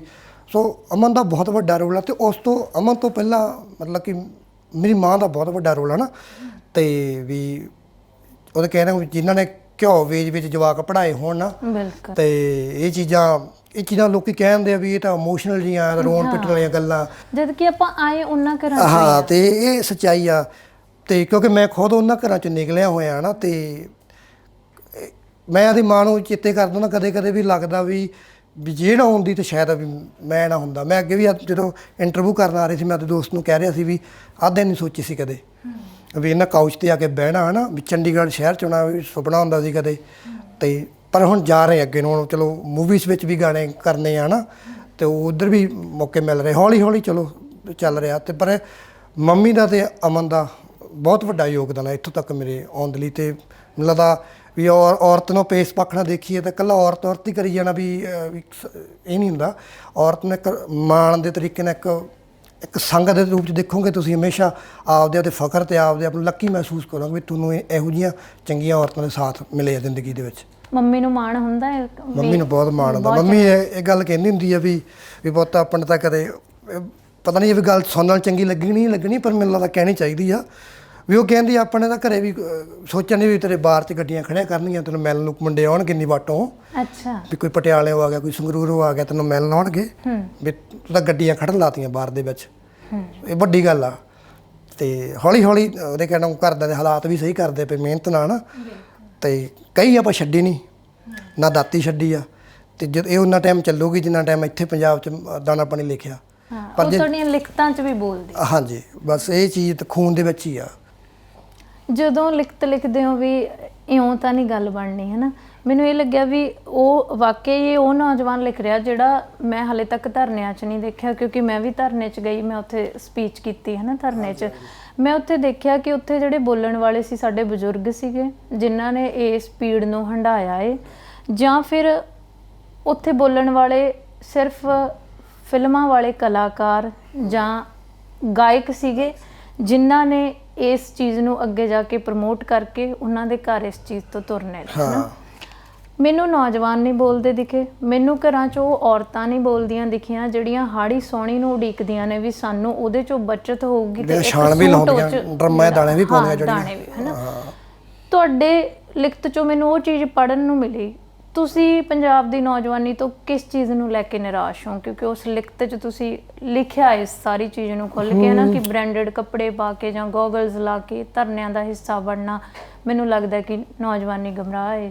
ਉਹ ਇੱਦਾਂ ਸੀ ਵੀ ਮੈਂ ਮਤਲਬ ਪਿਛਲੇ 8-10 ਦਿਨ ਧਰਨਿਆਂ ਦੇ ਵਿੱਚ ਹੀ ਆ, ਤੇ ਅਜੀਤਵਾਲ ਮੋਗੇ ਹੈ ਨਾ ਸਾਡੇ, ਤਲਵੰਡੀ ਹੋ ਗਿਆ ਤੇ ਅਡਾਨੀ ਸਾਡੇ ਮੋਗੇ ਬਣਿਆ ਹੋਇਆ ਵਾ। ਮੈਂ 8-10 ਦਿਨ ਸ਼ਮੂਲੀਅਤ ਕੀਤੀ ਧਰਨਿਆਂ ਦੇ ਵਿੱਚ, ਤੇ ਕਿਉਂਕਿ ਅਸੀਂ ਤਾਂ ਜਾਣ ਵਾਲੇ ਸੀ ਮੋਟਰਸਾਈਕਲਾਂ ਚੱਪਲਾਂ ਪਾ ਕੇ, ਉਵੇਂ ਕਿਉਂਕਿ ਉੱਥੇ ਕੋਈ ਵਿਆਹ ਨਹੀਂ ਚੱਲੇ ਸੀ ਆਪਾਂ, ਹੈ ਨਾ ਕੋਈ ਆਪਾਂ ਉੱਥੇ ਕੋਈ ਟੂਰਿਜ਼ਮ 'ਤੇ ਨਹੀਂ ਚੱਲੇ ਜਾਂ ਟੂਰ 'ਤੇ ਨਹੀਂ ਚੱਲੇ। ਮੈਂ ਉੱਥੇ ਜੋ ਮੋਗੇ ਚੌਂਕ 'ਚ ਸੀ ਉੱਥੇ ਮੈਂ ਦੇਖਿਆ ਵੀ ਮੁੰਡਿਆਂ ਦੇ ਗਲਾਂ 'ਚ ਮਫਲਰ ਪਾਏ ਆ, ਕੱਪੜੇ ਪ੍ਰੈਸ ਕਰਕੇ ਪਾਏ ਆ, ਟਾਈਟਾਂ ਦੇ ਬੂਫਰ ਛੱਡਿਆ, ਰੇਸਾਂ ਧੂਏ ਨਿਕਲਦੇ, ਅੱਗ ਨਿਕਲਦੀ ਆ, ਵੱਡੇ ਸਲੈਂਸਰ ਲੱਗੇ ਆ। ਤਾਂ ਠੀਕ ਆ, ਤੁਹਾਡਾ ਜੇ ਸਾਧਨ ਤੁਸੀਂ 8-10 ਲੱਖ ਲਾਇਆ, ਠੀਕ ਆ, ਤੁਹਾਡਾ ਹੱਕ ਬਣਦਾ, ਤੁਸੀਂ ਚਲਾਓ, ਵਾਹਨ 'ਚ ਚਲਾਓ, ਰੋਡ 'ਤੇ ਚਲਾਓ। ਪਰ ਮੈਨੂੰ ਇਹ ਚੀਜ਼ ਮਹਿਸੂਸ ਹੈ ਵੀ ਅੱਜ ਇਹ ਮਾਹੌਲ ਨਹੀਂ ਸੀਗਾ ਅਸਲ, ਅੱਜ ਤਾਂ ਗਮੀ ਵਾਲਾ ਇੱਕ ਮਾਹੌਲ ਸੀਗਾ ਵੀ ਐਨਕਾਂ ਲਾ ਕੇ ਹੈ ਨਾ, ਅਤੇ ਆਪਾਂ ਉੱਥੇ ਉਹ ਐਂ ਨਹੀਂ ਗੱਲ ਬਣਨੀ। ਇਹ ਤਾਂ ਜਾਂ ਤਾਂ ਲਗਾਤਾਰ ਸਾਨੂੰ ਖੜਨਾ ਪੈਣਾ, ਜਿਵੇਂ ਸਾਡੇ ਅੱਜ ਮੋਗੇ ਅਸੀਂ ਆ ਰਹੇ ਹਾਂ, ਸਾਡੇ ਮੋਗੇ ਸਾਰੇ ਅੱਜ ਜਿਹੜੇ ਟੂਲ ਟੈਕਸ ਸਾਰੇ ਮੁੰਡੇ ਬੈਠੇ ਆ, ਟੂਲ ਟੈਕਸ ਕੋਈ ਕੱਟ ਨਹੀਂ ਰਿਹਾ। ਅੱਛਾ, ਟੂਲ ਟੈਕਸ ਬੰਦ ਕਰ ਦਿੱਤੇ ਗਏ, ਬਿਲਕੁਲ ਚੱਕ ਲਏ ਗਏ ਆ। ਸੋ ਗੱਲ ਐਂ ਬਣਦੀ ਆ, ਬਿਲਕੁਲ ਗੱਲ ਐਂ ਨਹੀਂ ਟਰੈਕਟਰਾਂ ਦੇ ਸਲਾਂਸਰ ਦਾ ਅੱਗ ਕਢਾਤੀ ਵੀ ਜਾਂ ਤੇ ਰੌਲੇ ਪਾਤੇ, ਠੀਕ ਆ। ਤੇ ਪਹਿਲੀ ਗੱਲ ਸਾਨੂੰ ਉਹਦੀਆਂ ਬੇਸਿਕ ਚੀਜ਼ਾਂ ਦਾ ਨਹੀਂ ਪਤਾ ਵੀ ਅਸੀਂ ਮੰਗ ਕੀ ਰਹੇ ਹਾਂ। ਮੈਨੂੰ ਉਹ ਫਲਾਣੇ ਨੇ ਕਹਿਤਾ ਵੀ ਚੱਲ ਗਏ, ਵੀ ਆ ਧਰਨੇ ਚੱਲ ਗਏ, ਚੱਲ ਵੜਦੇ 10 ਮਿੰਟ, ਘਰੇ ਵਿਹਲੇ ਹੀ ਆ। ਇਹ ਸਾਡੇ ਪਿੰਡਾਂ ਦਾ ਖੁਦ, ਕਿਉਂਕਿ ਮੈਂ ਖੁਦ ਪਿੰਡ 'ਚੋਂ ਆਇਆ, ਇਹ ਸਲੈਂਗ ਖੁਦ ਵਰਤਿਆ ਜਾਂਦਾ ਵੀ ਚੱਲ ਵੜਦੇ ਆ, ਟਾਈਮ ਲੰਘੂਗਾ, ਵੀ ਘਰੇ ਵਿਹਲੇ। ਅਸੀਂ ਇੰਨੇ ਵਿਹਲੇ ਹੋ ਗਏ ਆ, ਧਰਨੇ 'ਤੇ ਜਾਣ ਦਾ ਵੀ ਅਸੀਂ ਸਾਨ ਕਰਦੇ ਹਾਂ ਵੀ ਚੱਲੀਏ, ਟਾਈਮ ਲੰਘ ਜੂਗਾ। ਪਰ ਉਹ ਮੁੰਡੇ ਵੀ ਹੈਗੇ ਆ ਜਿਨ੍ਹਾਂ ਨੇ ਵੀ ਕਹਿ ਦਈਏ ਟਰਾਲੀਆਂ ਚੜ੍ਹ ਕੇ ਝੂਟ ਕੇ ਗਏ ਆ, ਜਿਨ੍ਹਾਂ ਦੇ ਅੰਦਰ ਹੈਗੀ ਆ ਵੀ ਜਿਹਨਾਂ ਨੂੰ ਪਤਾ ਲੱਗਦਾ ਵੀ ਜੇ ਸਾਡੇ ਘਰੇ ਐਰਕੀ ਢੇਰੀ ਨਾ ਡਿੱਗੀ ਚੰਗੀ ਫਸਲ ਦੀ, ਤਾਂ ਜਿਹੜੇ ਲੈ ਆੜਤੀ ਦੇ ਨਾਲ ਸਾਡੇ ਮੁੜਨੇ ਆ ਤੇ ਨਾ ਸਾਨੂੰ ਅੱਗੇ ਕੁਝ ਜੁੜਨਾ। ਬਿਲਕੁਲ, ਸਾਡੀ ਜ਼ਿੰਦਗੀ ਦੇ ਕਈ ਸਾਲ ਪਿੱਛੇ ਪੈ ਜਾਂਦੇ ਆ ਨਾ। ਸਾਡੀ ਤਾਂ ਫਸਲ ਤੇ ਇੱਕ ਵਾਰ ਗੜੇ ਵੀ ਪੈ ਜਾਣ ਤਾਂ ਸਾਡਾ ਪੂਰਾ ਸਾਲ ਆ ਜਿਹੜਾ ਉਹ ਕਿਵੇਂ ਲੰਘਦਾ, ਉਹ ਸ਼ਾਇਦ ਆਪਣੇ ਵਰਗੇ ਲੋਕ ਹੀ ਸਮਝ ਸਕਦੇ ਆ ਜਿਹੜੇ ਇਹਨਾਂ ਪਰਿਵਾਰਾਂ ਚੋਂ ਆਉਂਦੇ ਆ। ਜਗਜੀਤ, ਮੈਨੂੰ ਤੁਹਾਡੀ ਸੋਚ ਬਹੁਤ ਵਧੀਆ ਲੱਗਦੀ ਹੈ। ਤੁਹਾਡੇ 'ਚ ਪੰਜਾਬ ਦਾ ਦਰਦ ਵੀ ਬੋਲਦਾ, ਤੁਹਾਡੇ 'ਚ ਪਿੰਡਾਂ ਦਾ ਦਰਦ ਵੀ ਆ, ਤੁਹਾਡੇ 'ਚ ਇੱਕ ਚੇਤਨਾ ਵੀ ਆ ਜਿਹੜੀ ਕੁਝ ਨਾ ਕੁਝ ਪੰਜਾਬ ਨੂੰ ਅੱਗੇ ਜਾ ਕੇ ਦੇ ਸਕਦੀ ਆ। ਪਰ ਮੈਨੂੰ ਇਹ ਜਾਣ ਕੇ ਵੀ ਦੁੱਖ ਹੋ ਰਿਹਾ ਵੀ ਹੁਣ ਤੁਸੀਂ ਪ੍ਰਵਾਸ ਦਾ ਰਸਤਾ ਹੈ ਨਾ ਲੈ ਲਿਆ ਏ। ਬੇਸ਼ੱਕ ਚਲੋ ਸਾਡੀ ਨੌਜਵਾਨੀ ਦੀ ਇਹ ਮਜਬੂਰੀ ਬਣ ਗਈ ਆ, ਕਿਉਂਕਿ ਜਦੋਂ ਸਾਡੇ ਕੋਲ ਇੱਧਰ ਕੋਈ ਢੋਈ ਨਹੀਂ ਬਚੀ ਤਾਂ ਜਦੋਂ ਬਾਹਰਲੇ ਮੁਲਕਾਂ ਨੇ ਸਾਡੇ ਲਈ ਇਹਦਾ ਮੈਂ ਤੁਹਾਨੂੰ ਪਹਿਲੇ ਆਨਸਰ ਕਰਦਾ ਵਾਂ। ਸਭ ਤੋਂ ਪਹਿਲਾਂ ਮੈਂ 8ਵੀਂ ਕਲਾਸ 'ਚ ਮੈਂ ਡੇਅਰੀ ਸ਼ੁਰੂ ਕੀਤੀ ਸੀ। ਹਾਂਜੀ, ਦੁੱਧ ਦੀ ਡੇਅਰੀ। ਮੈਂ 3 ਸਾਲ ਡੇਅਰੀ ਰੱਖੀ। ਉਹ ਉਮਰ ਕੀ ਹੁੰਦੀ ਹੈ, ਛੋਟੀ ਉਮਰ, ਟੀਨੇਜ ਹੁੰਦੇ ਆਪਾਂ ਹੈ ਨਾ, 13-14 ਸਾਲ। ਤੇ ਟੀਨੇਜ 'ਚ ਮੈਂ ਡੇਅਰੀ ਰੱਖੀ 3 ਸਾਲ, ਤੇ ਉਹਦਾ ਰੇਟ ਦੁੱਧ ਹੁੰਦਾ ਸੀ 75 ਪੈਸੇ। ਅੱਛਾ, ਫੈਟ ਦਾ ਪਰ ਫੈਟ, ਅੱਜ ਤਾਂ ਫੈਟ ਪਰ ਫੈਟ 5 ਰੁਪਏ ਆ। 75 ਪੈਸੇ ਸ਼ੁਰੂ ਕੀਤੀ ਮੈਂ, 3 ਸਾਲ ਡੇਅਰੀ ਰੱਖੀ। ਫਿਰ ਮੇਰੀ ਕਲਾਸ ਆ ਗਈ 10th ਬੋਰਡ ਦੀ। ਉਹ ਟਿਊਸ਼ਨ ਕਰਕੇ ਮੈਨੂੰ ਟਿਊਸ਼ਨ ਜਾਣਾ ਹੁੰਦਾ ਸੀ ਸੁਬਾਹ ਸ਼ਾਮ ਨੂੰ, ਉਹ ਟਿਊਸ਼ਨ ਕਰਕੇ ਮੈਨੂੰ ਡੇਅਰੀ ਛੱਡਣੀ ਪਈ। 3 ਸਾਲ ਫਿਰ ਉਹ ਕੰਮ ਕੀਤਾ, ਠੀਕ ਹੈ। ਉਸ ਤੋਂ ਬਾਅਦ ਫਿਰ ਮੈਂ ਘਰੇ ਪਸ਼ੂ ਰੱਖ ਲਿਆ ਆਪਦੇ। ਡੇਅਰੀ 'ਚ ਵੀ ਘਾਟਾ ਪੈ ਗਿਆ ਸੀ, ਕਿਉਂਕਿ ਡੇਅਰੀ 'ਚ ਉਨਾ ਖਰਚਾ ਮੇਰਾ ਨਿਕਲ ਨਹੀਂ ਰਿਹਾ ਸੀ ਜਿੰਨਾ ਮੇਰਾ ਇਨਵੈਸਟਮੈਂਟ ਹੁੰਦੀ ਸੀਗੀ। ਕਿਉਂਕਿ ਕਈ ਵਾਰ ਤਾਂ ਪਿੰਡ ਨੂੰ ਪੈਸੇ ਅਸੀਂ ਪੱਲੋਂ ਦਿੰਦੇ ਰਹੇ ਹਾਂ ਵੀ ਉਹਨਾਂ ਦੇ ਪੈਸੇ, ਉਹ ਤਾਂ ਦੁੱਧ ਪਾਉਂਦੇ ਆ, ਸਾਨੂੰ ਡੇਅਰੀ ਤੋਂ ਨਹੀਂ ਰੇਟ ਮਿਲਦਾ, ਉਹਨਾਂ ਦਾ ਕੀ ਕਸੂਰ, ਠੀਕ ਹੈ। ਸੋ ਉਦੋਂ ਘਾਟਾ ਪੈ ਗਿਆ ਭੈਣੇ, ਉਦੋਂ ਮੈਂ ਉਹ ਕੰਮ ਛੱਡਿਆ। ਉਸ ਤੋਂ ਬਾਅਦ ਮੈਂ ਘਰੇ ਦੁੱਧ ਦਾ ਕੰਮ ਚਲਾਇਆ, ਮਤਲਬ ਘਰੇ ਦੁੱਧ ਵੇਚਣਾ ਸ਼ੁਰੂ ਕੀਤਾ। ਅਤੇ ਕੋਈ ਸੰਗ ਨਹੀਂ ਹੁੰਦੀ ਆਪਦਾ ਕੰਮ ਕਰਨ ਦੀ, ਕੋਈ ਸੰਗ ਨਹੀਂ ਹੁੰਦੀ ਵੀ ਘਰ ਦਾ ਕੰਮ ਕੋਈ ਆਸਾਨ ਨਹੀਂ ਹੁੰਦਾ ਕਿਸੇ ਦੇ। ਚਲੋ ਭੈਣੇ ਉਹ ਚੱਲੀ ਗਿਆ, ਕੰਮ ਚੱਲੀ ਗਿਆ, ਨਹੀਂ ਉੱਧਰ ਵੀ ਨਾ ਗੱਲ ਬਣੀ ਹੈ, ਠੀਕ ਆ। ਫਿਰ 2-3 ਸਾਲ ਫਿਰ ਐਂ ਕੰਮ ਕੁਮ ਕਰੀ ਗਿਆ, ਘਰੇ ਖੇਤੀਬਾੜੀ ਦਾ ਜਾਂ ਆਪਣੀ ਦੁਕਾਨ ਹੈ ਨਾ, ਮਤਲਬ ਕਿ ਇਲੈਕਟ੍ਰੀਸ਼ਨ ਦੀ, ਉੱਥੇ ਕੰਮ ਕਰੀਏ। ਸਟਰਗਲ ਕੀਤੀ, ਪਰ 2-2.5-3 ਕਿੱਲਿਆਂ 'ਚ ਭੈਣੇ ਕੁਛ ਨਹੀਂ ਬਚਦਾ। ਨੌਕਰੀ ਮਤਲਬ ਬੀਟੈਕ ਵਾਲੇ ਮੁੰਡੇ ਮੇਰੇ ਨਾਲ ਦੇ ਬਹੁਤ ਵਿਹਲੇ ਫਿਰਦੇ ਆ, ਅੱਛਾ, ਜਿਹੜੇ ਵੀ ਸਾਨੂੰ ਕਹਿੰਦੇ ਸਾਨੂੰ 12 ਤੇ ਨੌਕਰੀ ਮਿਲ, ਬਿਲਕੁਲ ਬਿਲਕੁਲ ਆਪਾਂ ਕਿਉਂਕਿ ਦੇਖਣ ਵਾਲੇ ਆਉਣ ਵਾਲਾ ਸਮਾਂ ਸਾਰਾ ਡਿਜੀਟਲ ਹੋ ਰਿਹਾ ਬਣੇ। ਤੁਸੀਂ ਵੇਖ ਲਓ YouTube ਤੇ ਕਿੰਨੇ ਲੋਕ ਕੰਮ ਕਰਦੇ ਪਏ ਆ, ਜਾਂ ਹੋਰ ਸਾਡੀ ਆਉਣ ਵਾਲੇ ਸਮੇਂ 'ਚ ਸਾਰਾ ਕੰਮ ਡਿਜੀਟਲ ਹੋ ਰਿਹਾ। ਸੋ ਮੇਰਾ ਭੈਣੇ ਕਾਰਨ ਇਹ ਸੀ ਵੀ ਮੈਂ ਆਪਦੇ ਆਪ ਨੂੰ ਜਵਾਬ ਦਿਆਂ ਵੀ ਮੈਂ ਜਗਜੀਤ ਸਿੰਘ ਵੀ ਤੂੰ ਕੋਈ ਟਰਾਈ ਕੀਤੀ ਇੱਥੇ, ਤੂੰ ਇੱਕ ਨਹੀਂ 3 ਕੰਮ ਚਲਾ ਕੇ ਦੇਖੇ ਇੱਥੇ। ਪਰ ਚਲੋ ਇਹ ਦਾਣਾ ਪਾਣੀ ਸੀਗਾ ਅਤੇ ਚੁਗਣਾ ਸੀਗਾ, ਜਿੰਨਾ ਪੰਜਾਬ ਦਾ ਖਾਣਾ ਆਪਾਂ ਖਾਧਾ ਅਤੇ ਖਾ ਰਹੇ ਹਾਂ। ਅਤੇ ਬਸ ਇਹਦਾ ਮਤਲਬ ਇਹ ਨਹੀਂ ਮੈਂ ਪ੍ਰਵਾਸ ਜਾ ਕੇ ਵੀ ਮੈਂ ਜੇ ਇੱਧਰ ਸੋਚਣਾ ਹੋ ਜਾਊਗਾ। ਸੋ ਮੇਰੇ ਬਹੁਤ ਪਲਾਨ ਆ, ਮੇਰੇ ਪਿੰਡ ਲਈ ਬਹੁਤ ਪਲਾਨ ਆ ਆਪਦੇ ਲਈ ਮੈਂ ਸੋਚੇ ਹੋਏ ਆ, ਕਿਉਂਕਿ ਚੰਗਾ ਕਰਨ ਤੁਸੀਂ ਕਿਤੇ ਵੀ ਬਹਿ ਕੇ ਕਰ ਸਕਦੇ ਹੋ। ਪੰਜਾਬ ਲਈ ਤੁਸੀਂ ਸੋਚਣਾ ਕਿਤੇ ਵੀ ਸੋਚ ਸਕਦੇ ਆ, ਪਰ ਇਹ ਮਜਬੂਰੀਆਂ ਸੀਗੀਆਂ ਭੈਣੇ। ਜਦੋਂ ਐਨ ਹੱਥ ਖੜੇ ਹੋ ਗਏ ਵੀ ਹਾਂ ਹੁਣ ਕੋਈ ਕੰਮ ਨਹੀਂ ਇੱਥੇ ਚੱਲਣਾ। ਪਰ ਇਹਦਾ ਮਤਲਬ ਇਹ ਨਹੀਂ ਮੈਂ ਪੰਜਾਬ ਨੂੰ ਮਾੜਾ ਕਹਿੰਦਾ, ਨਹੀਂ, ਪੰਜਾਬ ਨੇ ਬਹੁਤ ਦਿੱਤਾ, ਅਕਲ ਦਿੱਤੀ, ਲੋਕ ਮਿਲਾਏ, ਤੁਰਨ ਲਈ ਧਰਤੀ ਦਿੱਤੀ, ਖਾਣ ਲਈ ਦਾਣੇ ਦਿੱਤੇ, ਬਹੁਤ ਕੁਝ ਦਿੱਤਾ। ਅਤੇ ਪਰ ਹੁਣ ਜਦੋਂ ਜਿੰਨਾ ਕੁ ਹੋਵੇ ਕਿਸੇ ਦਾ, ਦੁਨੀਆ ਬਥੇਰੀ ਬਾਹਰ ਜਾਂਦੀ ਆ, ਪਰ ਮੇਰਾ ਮਤਲਬ ਘਰ ਦੇ ਵੀ ਕਹਿੰਦੇ ਆਪਣੀ ਜ਼ਰੂਰਤ ਸੀਗੀ, ਵੀ ਆਪਣੀ ਜ਼ਰੂਰਤ ਸੀ। ਹੁਣ ਆਪਾਂ ਉਹ ਤਾਂ ਉਹਨੇ ਤਾਂ ਨਹੀਂ ਵੀ ਜਿਹਦੇ ਵੀ ਖੁਦ 50-60 ਕਿੱਲਾ ਦੀ ਢੇਰੀ ਆ, ਫਿਰ ਵੀ ਬਾਹਰ ਜਾਈਏ ਨਾ। ਸੋ ਮਤਲਬ ਜ਼ਰੂਰੀ ਸੀ ਬਣੇ ਘਰ ਦੇ ਹਾਲਾਤਾਂ ਨੂੰ ਦੇਖ ਕੇ, ਜਾਂ ਘਰ ਦੇ ਮਾੜੇ ਵੀ ਨਹੀਂ ਹਾਲਾਤ, ਮਤਲਬ ਉਹ ਦੇਖੀਏ ਵੀ ਪੂੰਜੀ ਕਈ ਵਾਰ ਘੱਟ ਜਾਂਦੀ ਕੋਈ ਚੀਜ਼ਾਂ ਨੂੰ ਲੈ ਕੇ। ਸਾਨੂੰ ਇਹ ਵੀ ਹੁੰਦਾ ਕਿ ਜਿਹੜੇ ਰਸਤੇ ਤੇ ਸਾਡੇ ਮਾਪਿਓ ਇੱਕੋ ਲੀ ਤੇ ਸਾਰੀ ਉਮਰ ਤੁਰਦੇ ਆਏ ਨੇ, ਅਸੀਂ ਕੁਝ ਨਵੀਆਂ ਕਰਦੇ ਕਿਉਂਕਿ ਉਹਨਾਂ ਨੇ ਤਾਂ ਕੱਢ ਲਈ ਆਪਦੀ। ਹਾਂ, ਕੱਢ ਲਈ ਹੈ। ਅਸੀਂ ਥੋੜਾ ਕਰੀਏ ਇਹਨਾਂ ਨੂੰ, ਉਹਨਾਂ ਦਾ ਬੁਢਾਪਾ ਥੋੜਾ ਸੌਖਾ ਕਰਦੀ ਹੈ। ਜਗਜੀਤ, ਬਹੁਤ ਕੰਮ ਕਰ ਰਹੇ ਹੋ ਤੁਸੀਂ, ਗੀਤਕਾਰੀ 'ਚ ਵੀ ਕਰ ਰਹੇ ਹੋ, ਸਕ੍ਰਿਪਟ ਰਾਈਟਿੰਗ 'ਚ ਵੀ, ਕਿਤਾਬ ਵੀ ਆ ਗਈ ਹੈ ਨਾ, ਮਲਟੀ ਟੈਲੈਂਟਡ ਕਹਿ ਸਕਦੀ ਹਾਂ। ਆਉਣ ਵਾਲੇ ਹੁਣ ਸਮੇਂ ਦੇ ਵਿੱਚ ਕੀ ਲੈ ਕੇ ਆ ਰਹੇ ਹੋ? ਕਿਹੜੇ ਪ੍ਰੋਜੈਕਟ ਨੇ ਜਿਹੜੇ ਗੀਤਕਾਰੀ 'ਚ ਵੀ ਜਾਂ ਫਿਰ ਫਿਲਮਾਂ 'ਚ ਵੀ ਕੀ ਕਰ ਰਹੇ ਹੋ? ਇੱਕ ਤਾਂ ਮੈਂ ਦੱਸਿਆ ਪਹਿਲਾਂ ਵੀ ਸ਼ਾਰਟ ਮੂਵੀ ਇੱਕ ਆ ਰਹੇ ਨਾ, ਸ਼ਾਇਦ 2 ਸ਼ਾਰਟ ਮੂਵੀਜ਼ ਇੰਗਲਿਸ਼ 'ਚ ਬਣਦੀਆਂ ਉਹ, ਅਤੇ ਬਾਕੀ ਬਾਈ ਬੰਟੀ ਨੰਬਰਦਾਰ ਨਾਲ, ਮੇਰੇ ਨੰਬਰਦਾਰ ਬਾਈ ਨਾਲ ਕਾਫੀ ਚੰਗੇ ਪ੍ਰੋਜੈਕਟ ਆਉਣੇ ਆ। ਅੱਛਾ, ਅਸੀਂ ਚੁੰਨੀ 2 ਪਹਿਲਾਂ ਕੀਤਾ, ਚੁੰਨੀ ਕੀਤਾ, ਹੁਣ ਚੁੰਨੀ 2 ਕਰ ਰਹੇ ਹਾਂ। ਇੱਕ ਗਾਣਾ ਅਸੀਂ ਐਕਸਪੈਰੀਮੈਂਟ ਕੀਤਾ, ਜਰਮਨੀ ਦੀ ਕੁੜੀ ਆ, ਅੱਛਾ, ਅਤੇ ਪੰਜਾਬੀ ਅਤੇ ਇੰਗਲਿਸ਼ ਦਾ ਇੱਕ ਮਿਕਸਚਰ ਕੀਤਾ। ਉਹ ਗਾਣਾ ਮਤਲਬ ਕਿ ਪੋਇਟਿਕ ਜਿਹਾ ਗਾਣਾ, ਚਨਾਬ ਗਾਣਾ ਵਾ, ਅਤੇ ਉਹ ਗਾਣਾ ਮਤਲਬ ਆਡੀਅנס ਬਹੁਤ ਅਲੱਗ ਜਿਹਾ ਫੀਲ ਆ, ਵਧੀਆ ਲੱਗੂਗਾ ਉਹ ਗਾਣਾ। ਸੁਣਾ ਦਿਓ ਫਿਰ ਥੋੜ੍ਹਾ ਜਿਹਾ। ਉਹ ਇੱਦਾਂ ਵੀ ਲੱਗਿਆ ਚਨਾਵੇ ਉੱਤੇ ਮੇਲਾ ਦੇਖੀ ਕੁੜੀਏ ਨੀ, ਅੱਜ ਕਿਸੇ ਸੱਸੀ ਦੇ ਪੈਰਾਂ ਨੂੰ ਪਾਣੀ ਲੱਗਣਾ, ਕੋਈ ਆਸ਼ਕ ਚਬਾਰਿਆਂ ਤੋਂ ਤਾਰੇ ਹੋਊਗਾ ਤੋੜਦਾ, ਤੋਰਾ ਉਹਦੀ ਅੱਡੀਆਂ ਦਾ ਕੰਡੇ ਹੋਊਗਾ ਭੋਰਦਾ, ਇਹ ਪੂਰੇ ਜਿਹੜੇ ਵਗਦੇ ਉਹਦੇ ਪਿੰਡੋਂ ਲੱਗਦੇ, ਜ਼ੁਲਫਾਂ ਦੇ ਧਾਗਿਆਂ ਤੋਂ ਹੁੰਦਾ ਕਿਹਨੇ ਬਚਣਾ, ਲੱਗਿਆ ਚਨਾਵੇ ਉੱਤੇ ਮੇਲਾ ਦੇਖੀ ਕੁੜੀਏ ਨੇ, ਅੱਜ ਕਿਸੇ ਸੱਸੀ ਦੇ ਪੈਰਾਂ ਨੂੰ ਪਾਣੀ ਲੱਗਣਾ। ਸੋ ਇੱਕ ਇਹ ਇਮੈਜੀਨੇਸ਼ਨ ਦੀ ਬਣਾਈ ਹੈ ਮੈਂ ਗਾਣੇ ਦੀ। ਸੋ ਇਹਦੇ ਵਿੱਚ 2 ਭਾਸ਼ਾਵਾਂ ਵਿੱਚ ਰਿਲੀਜ਼ ਹੋਊਗਾ ਗਾਣਾ, ਇੰਗਲਿਸ਼ ਦੇ ਵਿੱਚ ਅਤੇ ਪੰਜਾਬੀ ਦੇ ਵਿੱਚ। ਸੋ ਇਹ ਟਰਾਈ ਕੀਤੀ ਹੈ ਪਹਿਲੀ ਵਾਰੀ ਵੀ ਕੁਛ ਵੱਖਰਾ ਕਰੀਏ। ਸੋ ਇਹਦਾ ਵੀਡੀਓ ਵਗੈਰਾ ਸਭ ਕੁਛ ਓਵਰਸੀਜ਼ ਹੋਇਆ ਕੰਮ ਸਾਰਾ ਦਾ ਬਾਹਰ, ਅਤੇ ਭਾਈ ਨਾਲ ਗਾਣੇ ਆਉਣੇ, ਬਾਕੀ ਹੋਰ ਸਿੰਗਰਸ ਨਾਲ ਵੀ ਇੰਡਸਟਰੀ 'ਚ ਮੂਵੀਜ਼ 'ਚ ਵੀ ਆਉਣੇ ਦੱਸਿਆ ਮੈਂ, ਅਤੇ ਕਾਫੀ ਵਧੀਆ ਆਉਣਾ। ਕਿਹਾ ਵੀ ਜ਼ਿੰਦਗੀ ਥੋੜ੍ਹੀ ਹੁਣ ਪੇਸ ਫੜੀ ਹੋਈ ਆ, ਸੋ ਵਧੀਆ ਕੰਮ ਆਉਣਾ ਅੱਗੇ। ਮੈਨੂੰ ਇੱਕ ਗੱਲ ਯਾਦ ਆ ਗਈ ਤੁਹਾਡੀ ਆ ਜਵਾਬ ਸੁਣ ਕੇ। ਹਾਂਜੀ, ਤੁਸੀਂ ਮੇਰੇ ਨਾਲ ਜਦੋਂ ਇੱਕ ਦਿਨ ਗੱਲ ਕੀਤੀ, ਤੁਸੀਂ ਕਹਿ ਰਹੇ ਸੀ ਕਿ ਜਿਹੜਾ ਬੰਦਾ ਜਦੋਂ ਸਭ ਕੁਝ ਕਿਸੇ ਪਾਸਿਓਂ ਹੈ ਨਾ ਖਤਮ ਹੋ ਜਾਂਦਾ, ਜਾਂ ਲੇਖਕ ਜਦੋਂ ਸਾਰੇ ਪਾਸਿਓਂ ਹੈ ਨਾ ਰਿਸਪੌਂਸ ਗਵਾ ਦਿੰਦਾ, ਤਾਂ ਫਿਰ ਉਹ ਇੱਕ ਢੋਈ ਲੈਂਦਾ ਵੀ ਹੁਣ ਔਰਤ 'ਤੇ ਲਿਖਿਆ ਜਾਵੇ, ਹੈ ਨਾ, ਅਤੇ ਫਿਰ ਔਰਤ 'ਤੇ ਵੀ ਲਿਖੂਗਾ, ਵੀ ਉਸ ਔਰਤ 'ਤੇ ਲਿਖੂਗਾ ਜਿਹੜੀ ਪਿੰਡਾਂ 'ਚ ਰਹਿੰਦੀ ਹੈ, ਉਹਦੇ 'ਤੇ ਨਹੀਂ ਲਿਖਣੀ, ਲਿਖੇਗਾ ਵੀ ਜਿਹੜੀ ਬਹੁਤ ਸੋਹਣੀ ਆ, ਜਿਹਦੀ ਕੱਦ ਕਾਠੀ ਹੈ, ਜਿਹਦੀ ਹਿਰਨੀ ਵਰਗੀ ਤੋਰ ਹੈ ਨਾ। ਅਤੇ ਇਹ ਚੀਜ਼ ਮੈਨੂੰ ਵੀ ਸੁਣ ਕੇ ਲੱਗੀ ਸੀਗੀ ਕਿ ਵਾਕਈ ਅਸੀਂ ਔਰਤ ਨੂੰ ਫਿਰ ਇੱਕ ਢੋਈ ਬਣਾ ਕੇ ਯੂਜ਼ ਕਰ ਲੈਂਦੇ ਹਾਂ। ਹਾਂ, ਮੈਂ ਇੱਕ ਚੀਜ਼ ਲਿਖੀ ਸੀ ਭੈਣੇ ਵੀ ਆਕਾਰ ਛੋਟਾ ਕਰ ਗਿਆ ਕਲਮ ਕਰਮਾ ਮਾਰੀ, ਲਾਸ਼ ਉੱਤੇ ਵੀ ਕਰਦੇ ਲੋਕ ਸ਼ੇਰੋ ਸ਼ਾਇਰੀ। ਵੀ ਲਾਸ਼ ਉੱਤੇ ਵੀ ਲੋਕੀ ਅੱਜ ਕੱਲ੍ਹ ਇੰਨੀ ਆਪਦੀ ਉਹਨਾਂ ਦੀ ਸ਼ਾਇਰੀ ਪਹੁੰਚ ਜੇ। ਸੋ ਵੀ ਫਿਰ ਜਿਵੇਂ ਤੁਸੀਂ ਉਹ ਸਵਾਲ ਮੈਨੂੰ ਪੁੱਛਿਆ ਵੀ ਹਾਂ ਵੀ ਜਦੋਂ ਕਵੀ ਦੀ ਕਲਮ ਕਮਜ਼ੋਰ ਹੋ ਜਾਂਦੀ ਆ ਅਤੇ ਫਿਰ ਉਹ ਔਰਤ ਦਾ ਆਸਰਾ ਲੈਂਦਾ ਹੈ ਨਾ।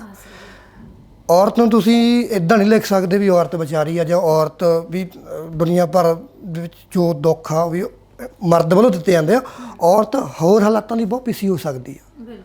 ਠੀਕ ਆ, ਹੁਣ ਔਰਤ ਨੂੰ ਤੁਸੀਂ ਇੱਦਾਂ ਨਹੀਂ ਲਿਖ ਸਕਦੇ ਵੀ ਕਮਜ਼ੋਰ ਨਹੀਂ ਲਿਖ ਸਕਦੇ। ਮੈਂ ਇੱਕ ਪੋਸਟ ਲਿਖੀ ਸੀ ਵੀ ਕੁੜੀਆਂ ਇਕੱਲੀਆਂ ਕਵਿਤਾਵਾਂ ਹੀ ਨਹੀਂ ਹੁੰਦੀਆਂ।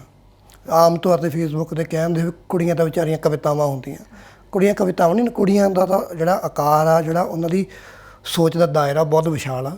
ਸੋ ਉਹਨੂੰ ਆਪਾਂ ਇੰਨੀ ਛੋਟੀ ਕਿਰਿਆ 'ਚ ਨਹੀਂ ਆਪਾਂ ਕਹਿ ਸਕਦੇ ਵੀ ਕੁੜੀਆਂ ਤਾਂ ਕਵਿਤਾਵਾਂ ਹੀ ਹੁੰਦੀਆਂ। ਸੋ ਔਰਤ ਦਾ ਬਹੁਤ ਵੱਡਾ ਰੁਤਬਾ ਜੇ ਸਮਝਿਆ ਜਾਵੇ, ਜੇ ਉਹਨੂੰ ਸਮਝ ਕੇ ਉਸ ਤਰ੍ਹਾਂ ਲਿਖਿਆ ਜਾਵੇ। ਜੇ ਹਾਂ ਤੁਸੀਂ ਟਾਈਮ ਪਾਸ ਕਰਨ ਲਈ ਲਿਖਣਾ ਤਾਂ ਤੁਸੀਂ ਲਿਖ ਸਕਦੇ ਹੋ, ਤੁਸੀਂ ਆਪਦੇ ਆਪ ਨੂੰ ਹੌਸਲਾ ਦੇ ਸਕਦੇ ਹੋ। ਪਰ ਔਰਤ ਇੱਕ ਬਹੁਤ ਵੱਡੀ ਚੀਜ਼ ਆ। ਸੋ ਬਹੁਤ ਕੁਝ ਸਹਿੰਦੀ ਆ ਉਹ, ਅਤੇ ਬਹੁਤ ਕੁਛ ਬਣਾਉਂਦੀ ਆ, ਘਰ ਬਣਦੀ ਆ। ਤੋ ਦੋਨੇ ਐਸਪੈਕਟ ਹੁੰਦੇ ਆ, ਪਰ ਇੱਕ ਚੀਜ਼ 'ਤੇ ਆਪਾਂ ਪੱਕੇ ਨਹੀਂ ਵੱਢ ਸਕਦੇ, ਆਪਾਂ ਨਾ ਵੱਢਣਾ ਚਾਹੀਦਾ। ਮੈਨੂੰ ਇਹ ਵੀ ਅਫਸੋਸ ਹੋਇਆ ਜਦੋਂ ਬਲਦੀਪ ਇੰਟਰਵਿਊ 'ਚ ਕਹਿੰਦੇ ਨੇ ਕਿ ਜਿਹੜਾ ਤੁਹਾਡਾ ਪਾਣੀ ਤੋਂ ਡੂੰਘੀਆਂ ਕੁੜੀਆਂ ਹੈ ਨਾ, ਉਸ ਗੀਤ ਨੂੰ ਸਟੇਜਾਂ ਤੇ ਲੋਕ ਸੁਣਨਾ ਨਹੀਂ ਚਾਹੁੰਦੇ, ਜਦਕਿ ਉਹ ਇੰਨਾ ਖੂਬਸੂਰਤ ਗਾਣਾ ਹੈ। ਮੈਂ ਸਾਲ ਕੁ ਪਹਿਲਾਂ ਦੀ ਗੱਲ ਆ, ਮੇਰੇ ਨਾਲ ਇੱਕ ਮੁੰਡਾ ਅਨਮੋਲ, ਉਹ ਮੈਨੂੰ ਪੁੱਛਣ ਲੱਗ ਗਿਆ, ਕਹਿੰਦਾ ਭੈਣੇ ਤੁਸੀਂ ਹਰਮਨ ਉਹਨਾਂ ਦਾ ਗਾਣਾ ਸੁਣਿਆ ਹੈ, ਕੇਸ ਵਾਉਂਦੀਆਂ ਕੁੜੀਆਂ ਕੇਸ ਵਾਉਂਦੀਆਂ? ਮੈਨੂੰ ਕਿਹਾ ਵੀ ਨਹੀਂ ਮੈਂ ਸੁਣਿਆ ਨਹੀਂ। ਉਹ ਕਹਿੰਦਾ ਤੁਸੀਂ ਜ਼ਰੂਰ ਸੁਣਿਓ, ਤੁਸੀਂ ਯਕੀਨ ਮੰਨਿਓ ਜਦੋਂ ਮੈਂ ਉਹ ਗਾਣਾ ਸ਼ੁਰੂ ਕੀਤਾ ਸੁਣਨਾ ਤਾਂ ਮੈਂ ਲਗਾਤਾਰ ਉਸ ਗਾਣੇ ਨੂੰ ਘੱਟੋ ਘੱਟ 30 ਵਾਰ ਸੁਣਿਆ ਹੈ ਨਾ। ਮੈਨੂੰ ਇੰਨਾ ਖੂਬਸੂਰਤ ਲੱਗਿਆ ਤੇ ਮੈਂ ਹੈਰਾਨ ਆ ਵੀ ਆਡੀਅנס ਇਹੋ ਜਿਹੇ ਗਾਣੇ ਕਿਉਂ ਨਹੀਂ ਸੁਣਨਾ ਚਾਹੁੰਦੀ। ਕਾਰਨ ਭੈਣੇ ਇਹ ਆ, ਦੇਖੋ ਵੀ ਅੱਜ ਕੱਲ੍ਹ ਨਾ ਲੋਕੀ ਸ਼ਾਰਟ ਫਾਰਮੈਟ ਦੇ ਆਦੀ ਹੋ ਗਏ ਆ। ਜਿਵੇਂ ਹੁਣ ਦੇਖ ਲਿਆ ਵੀ ਮੂਵੀਜ਼ ਵੀ ਘੰਟੇ 1.5 ਘੰਟੇ ਦੀ ਬਣ ਲੱਗ ਪਈ ਆ, ਘੰਟੇ 30 ਮਿੰਟ ਦੀ ਹੈ ਨਾ, ਗਾਣਾ 2-3 ਮਿੰਟ ਦਾ। ਲੋਕਾਂ ਨੂੰ ਇਹ ਲੱਗਦਾ, ਹਾਲਾਂਕਿ ਇਹਦੇ 'ਚ ਕੰਮ ਤਾਂ ਇਹ ਹੁੰਦਾ ਵਾ, ਜਿਹੜੀ ਕੁਆਲਿਟੀ ਆ ਬਗੈਂਸਾ ਦੇ ਇਹੋ ਜਿਹੇ ਕੰਮ ਹੁੰਦੇ ਆ। ਜ਼ਰੂਰੀ ਨਹੀਂ ਵੀ ਇਹ ਗੀਤ ਤੁਸੀਂ 24 ਘੰਟੇ ਸੁਣੀ ਚੱਲੋ, ਪਰ ਇਹ ਗੀਤ ਨੂੰ ਇੰਨਾ ਕੁ, ਇਹੋ ਜਿਹੇ ਗੀਤ ਨੂੰ ਇੰਨਾ ਕੁ ਸੁਣੋ ਵੀ ਜਿਹਦੇ ਲੇਖਕ ਨੇ ਲਿਖਿਆ। ਜਿਵੇਂ ਤੁਸੀਂ ਪਾਣੀ ਤੇ ਕੁੜੀ ਨੇ ਉਹਦੀ ਕੁੜੀਆਂ ਕੇਸ ਵਾਉਂਦੀ ਐਗਜ਼ਾਮਪਲ ਦਿੱਤੀ। ਬਿਲਕੁਲ। ਹੁਣ ਹਰਮਨ ਬਾਈ ਨੇ ਗੀਤ ਲਿਖਿਆ, ਉਹ ਹੁਣ ਤੁਸੀਂ ਇਸ ਗੀਤ ਨੂੰ ਐਪਰੀਸ਼ੀਏਟ ਕਰੋਗੇ ਵੱਡੇ ਪੱਧਰ ਤੇ ਤਾਂ ਡੈਫੀਨੇਟਲੀ ਹਰਮਨ ਬਾਈ ਇਹੋ ਜਿਹਾ, ਹਾਂ ਉਹਨਾਂ ਦੀ ਸੋਚ ਹੋਰ ਇਸ ਚੀਜ਼ 'ਚ ਐਲੈਬੋਰੇਟ ਹੋ ਗਈ ਨਾ, ਉਹ ਅੱਗੇ ਹੋਰ ਇਹੋ ਜਿਹਾ ਗਾਣਾ ਲਿਖਣਗੇ ਵੀ ਹਾਂ ਵੀ ਮੈਨੂੰ ਉਹ ਗਾਣਾ ਬਹੁਤ ਮਕਬੂਲ ਹੋਇਆ। ਆਪਾਂ ਨਹੀਂ ਕਹਿ ਸਕਦੇ ਗਾਣਾ ਬਹੁਤ ਮਕਬੂਲ ਹੋਇਆ, ਪਰ ਕਹਿੰਦੇ ਕੁਛ ਜਿਹੜਾ ਕੰਮ ਦੀ ਡਿਜ਼ਰਵ ਕਰਦਾ ਉਹ ਮਿਲਦਾ ਨਹੀਂ ਕਈ ਵਾਰ। ਸੋ ਸਾਡੀ ਯੂਥ ਜਿੰਨਾ ਟਾਈਮ ਇਹਨਾਂ ਚੀਜ਼ਾਂ ਨੂੰ ਸੁਣਦਾ ਨਹੀਂ ਨਾ, ਉਹਨਾਂ ਟਾਈਮ ਨਹੀਂ। ਯੂਥ ਤੇ ਸਾਰੀ ਖਾਣੀ ਖੜੀ ਹੁੰਦੀ ਆ, ਚਾਹੇ ਉਹ ਗਾਣਾ ਚੰਗਾ ਚਾਹੇ ਮਾੜਾ। ਸੋ ਇਹ ਆ, ਬਾਕੀ ਯੂਥ ਹੈਗਾ ਚੰਗਾ ਸੁਣਨ ਵਾਲਾ, ਚੰਗੀਆਂ ਕਿਤਾਬਾਂ ਪੜ੍ਹਨ ਵਾਲਾ, ਅਤੇ ਬਸ ਸਭ ਕੁਛ ਵਧੀਆ ਚੱਲੇ ਜੀ। ਬਾਕੀ ਹਰੇਕ ਦੀ ਆਪਣੀ ਆਪਣੀ ਇੱਛਾ ਹੁੰਦੀ ਹੈ ਨਾ, ਇੱਕ ਚਾਹ ਸ਼ਕਤੀ ਹੁੰਦੀ ਆ ਵੀ ਜਿੰਨੀ ਕੀ ਚਾਹੁੰਦੀ ਉਹ ਉਨੀ ਕੁ ਕਰਦਾ। ਸੋ ਆਪਾਂ ਕਿਸੇ ਨੂੰ ਬਲੇਮ ਨਹੀਂ ਕਰ ਸਕਦੇ, ਨਾ ਧੱਕੇ ਨਾਲ ਕਿਸੇ ਦੇ ਮੂਹਰੇ ਕਿਤਾਬ ਰੱਖ ਸਕਦੇ ਆ, ਅਤੇ ਨਾ ਕਿਸੇ ਕਹਿ ਸਕਦੇ ਵੀ ਲੈ ਸੁਣ। ਬਾਕੀ ਇਹ ਆਪਦੀ ਡੱਬੇ 'ਚ ਸਾਰਾ ਕੁਝ ਪਿਆ ਹੁੰਦਾ, ਸਾਨੂੰ ਉਹਦੇ 'ਚ ਸਾਡੀ ਇੱਛਾ ਹੁੰਦੀ ਹੈ ਵੀ ਅਸੀਂ ਕੀ ਚੁੱਕ ਕੇ, ਸਾਡੀ ਫਰੋਲਣ ਦੀ ਆਦਤ ਹੁੰਦੀ ਨਾ, ਬਿਲਕੁਲ ਫਰੋਲ ਕੇ ਚੱਕਣਾ ਹੁੰਦਾ ਸੀ। ਜਗਜੀਤ, ਤੁਸੀਂ ਆਉਣ ਵਾਲੇ ਸਮੇਂ 'ਚ ਹੁਣ ਨਾ ਸਕ੍ਰਿਪਟ ਰਾਈਟਿੰਗ ਵੀ ਕਰ ਰਹੇ ਹੋ, ਵਾਰਤਕ ਦੀ ਕਿਤਾਬ ਵੀ ਤੁਹਾਡੀ ਆ ਰਹੀ ਹੈ। ਇਹ ਚੀਜ਼ਾਂ ਮੈਂ ਤੁਹਾਨੂੰ ਪੁੱਛਣਾ ਚਾਹੁੰਦੀ ਸੀ, ਚਲੋ ਤੁਸੀਂ ਪਹਿਲਾਂ ਹੀ ਦੱਸਤੀਆਂ। ਬਹੁਤ ਵਧੀਆ ਲੱਗਿਆ ਮੈਨੂੰ ਤੁਹਾਡੇ ਨਾਲ ਗੱਲਬਾਤ ਕਰਕੇ। ਮੈਨੂੰ ਅੱਜ ਇੱਕ ਸਟੈਲਨਵੀਰ ਹੋਣਾ ਦੀ ਲਿਖੀ ਹੋਈ ਲਿਖਤ ਯਾਦ ਆ ਗਈ। ਉਹ ਸੋਸ਼ਲ ਮੀਡੀਆ 'ਤੇ ਇੱਕ ਵਾਰ ਉਹਨਾਂ ਨੇ ਸ਼ੇਅਰ ਕੀਤੀ ਕਿ ਜਦੋਂ ਉਹਨਾਂ ਨੇ ਪਹਿਲਾ ਗਾਣਾ ਸ਼ੂਟ ਕੀਤਾ ਸੀ ਤਾਂ ਉਹ ਆਪਣੇ ਦੋਸਤ ਦੀ ਇੱਕ ਮਰੂਤੀ ਕਾਰ ਮੰਗ ਕੇ ਲਿਆਏ ਸੀ, ਹੈ ਨਾ। ਬਹੁਤ ਛੋਟੇ ਬਜਟ 'ਚ ਉਹਨਾਂ ਨੇ ਇਹ ਗਾਣਾ, ਕਿਵੇਂ ਉਹਨਾਂ ਨੇ ਪੈਸੇ ਅਰੇਂਜ ਕੀਤੇ, ਕਿਵੇਂ ਉਹਨਾਂ ਨੇ ਇਸ ਗਾਣੇ ਨੂੰ ਕੀਤਾ, ਤੇ ਅੱਜ ਵੀਡੀਓਗ੍ਰਾਫੀ 'ਚ ਉਹਨਾਂ ਦਾ ਇੱਕ ਵੱਡਾ ਨਾਮ ਹੈ ਨਾ। ਬਿਲਕੁਲ ਉਸੇ ਤੌਰ 'ਤੇ ਮੈਨੂੰ ਤੁਸੀਂ ਚੱਲਦੇ ਲੱਗ ਰਹੇ ਹੋ, ਤੇ ਪ੍ਰਮਾਤਮਾ ਕਰੇ ਜੇ ਤੁਸੀਂ ਸੋਹਣੇ ਭਵਿੱਖ ਦੇ ਸੁਪਨੇ ਲੈ ਕੇ ਬਾਹਰ ਜਾ ਰਹੇ ਹੋ, ਤੁਹਾਡੇ ਉਹ ਵੀ ਪੂਰੇ ਹੋਣ। ਜਿਸ ਚੀਜ਼ ਨੂੰ ਸੋਚ ਕੇ ਤੁਸੀਂ ਕਲਮ ਚੁੱਕੀ ਆ ਉਹ ਵੀ ਤੁਹਾਡੇ ਪੂਰੇ ਹੋਣ, ਤੇ ਨਾਲ ਦੀ ਨਾਲ ਸਾਨੂੰ ਵਾਕਈ ਤੁਹਾਡੇ 'ਚ ਉਹ ਜਿਹੜੀ ਝਲਕ ਮੈਂ ਅੱਜ ਇੱਥੇ ਬੈਠ ਕੇ ਦੇਖੀ ਆ ਕਿ ਪੰਜਾਬ ਦਾ ਉਹ ਇੱਕ ਮੁੰਡਾ ਜਿਹਦਾ ਜਦੋਂ ਦਿਲ ਬਲਦਾ ਹੈ ਤਾਂ ਫਿਰ ਹਨਾ ਕਲਮ ਇੰਨੇ ਭੰਬੜ ਕੱਢਦੀ ਹੈ ਕਿਸ ਨਾ ਪਾਸੇ। ਉਹ ਕਹਿੰਦੇ ਵੀ ਕੁਛ ਨਾ ਕੁਛ ਤਾਂ ਗੱਲ ਹੋਊਗੀ, ਤੂੰ ਐਵੇਂ ਤਾਂ ਨਹੀਂ ਉੱਡ ਰਿਹਾ, ਕੁਛ ਤਾਂ ਕਿਤਨਾ ਹੁੰਦੀ ਹੈ, ਮਹਿਸੂਸ ਹੁੰਦੀ ਆ। ਪਰ ਇਹਦਾ ਮਤਲਬ ਇਹ ਨਹੀਂ ਜੇ ਆਪਾਂ ਵੀ, ਮੇਰੀ ਆਦਤ ਨਹੀਂ ਵੀ ਸੋਸ਼ਲ ਸਾਈਟ 'ਤੇ ਬੜਾ ਲੋਕ ਅੱਜ ਕੱਲ੍ਹ ਨਾ ਲੋਕੀ ਤੁਸੀਂ ਸੱਚ ਬੋਲਦੇ ਆ, ਇੱਕ ਸਲੈਂਗ ਵਰਤਿਆ ਜਾਂਦਾ ਹੁਣ ਇਹ ਫੇਮ ਭਾਲਦਾ। ਉੱਥੇ ਵੀ ਲੋਕਾਂ ਨੇ ਬੇੜੀਆਂ ਪਾਤੀਆਂ ਆਪਣੇ ਹੱਥਾਂ 'ਚ। ਬਿਲਕੁਲ ਵੀ ਉੱਥੇ ਯਾਰ ਫਿਰ ਕਈ ਵਾਰ ਇਹੋ ਜਿਹੇ ਮੁੰਡੇ ਮਿਲਦੇ, ਕਹਿੰਦਾ ਬਈ ਕੀ ਲੈਣਾ ਹੈ ਸੱਚ ਲੈ ਕੇ। ਲੋਕੀ ਤਾਂ ਕਹਿੰਦਾ ਫਿਰ ਮਾਵਾਂ ਭੈਣਾਂ 'ਤੇ ਆ ਜਾਂਦੇ ਆ, ਪਰਸਨਲ ਫਿਰ ਇਨਬੋਕਸ ਕਰਦੇ ਆ। ਸਾਡਾ ਗ੍ਰਾਫ ਡਿੱਗ ਚੁੱਕਾ। ਅਸੀਂ ਕਹਿਣ ਨੂੰ ਪੰਜਾਬੀ ਆ, ਪਰ ਸਾਨੂੰ ਬਾਲੀਵੁੱਡ ਪੰਜਾਬੀ ਨੂੰ ਕਿਵੇਂ ਦੇਖਦਾ ਵੀ ਚੰਗੀ ਭਲੀ ਪਤਾ। ਹਾਂ, ਉਹ ਲਿਖਦੇ ਹੋ ਤੁਸੀਂ ਅਕਸਰ, ਮੈਂ ਪੜ੍ਹ ਟਿੰਗਲਿੰਗ ਬੱਲੇ ਬੱਲੇ ਸ਼ਾਵਾ ਸ਼ਾਵਾ, ਮੱਕੀ ਦੀ ਰੋਟੀ, ਸਰੋਂ ਦਾ ਸਾਗ, ਸਰਸੋਂ ਦੇ ਖੇਤ, ਯਸ਼ ਰਾਜ ਦੀਆਂ ਫਿਲਮਾਂ ਨੇ ਆਪਾਂ ਨੂੰ ਇਹ ਪੰਜਾਬੀ ਦਿਖਾਇਆ। ਹਾਲਾਂਕਿ ਅਸੀਂ ਉਹ ਪੰਜਾਬੀ ਨਹੀਂ ਗਏ, ਸਾਡੀ ਸਰੋਂ ਦੀ ਸੁੰਡੀ ਵੀ ਪੈ ਜਾਂਦੀ ਆ, ਅਸੀਂ ਉਹ ਵੀ ਔਖੇ ਟਾਈਮ ਲੰਘਾਏ ਹੋਏ ਆ। ਸੋ ਇਹ ਚਲੋ ਚੱਲੀ ਜਾਣਾ ਹੈ ਮਾੜਾ ਚੰਗਾ। ਨਹੀਂ, ਅਸੀਂ ਉਮੀਦ ਕਰਦੇ ਹਾਂ ਵੀ ਤੁਹਾਡੇ ਵਰਗੇ ਮੁੰਡੇ ਉਹ ਪੰਜਾਬ ਦਿਖਾਉਣ ਉਹਨਾਂ ਨੂੰ ਵੀ ਹੈ ਸਾਡੀਆਂ ਜੜ੍ਹਾਂ ਕੀ ਨੇ ਤੇ ਸਾਡਾ ਇਤਿਹਾਸ ਕੀ ਹੈ। ਬਿਲਕੁਲ ਭੈਣੇ, ਤੁਸੀਂ ਸਾਡੇ ਲਈ ਟਾਈਮ ਕੱਢਿਆ, ਬਹੁਤ ਬਹੁਤ ਧੰਨਵਾਦ। ਪਰਮਾਤਮਾ ਕਰੇ ਹਮੇਸ਼ਾ ਤੁਸੀਂ ਤਰੱਕੀਆਂ ਕਰੋ। ਧੰਨਵਾਦ ਭੈਣੇ, ਸਤਿ ਸ਼੍ਰੀ ਅਕਾਲ।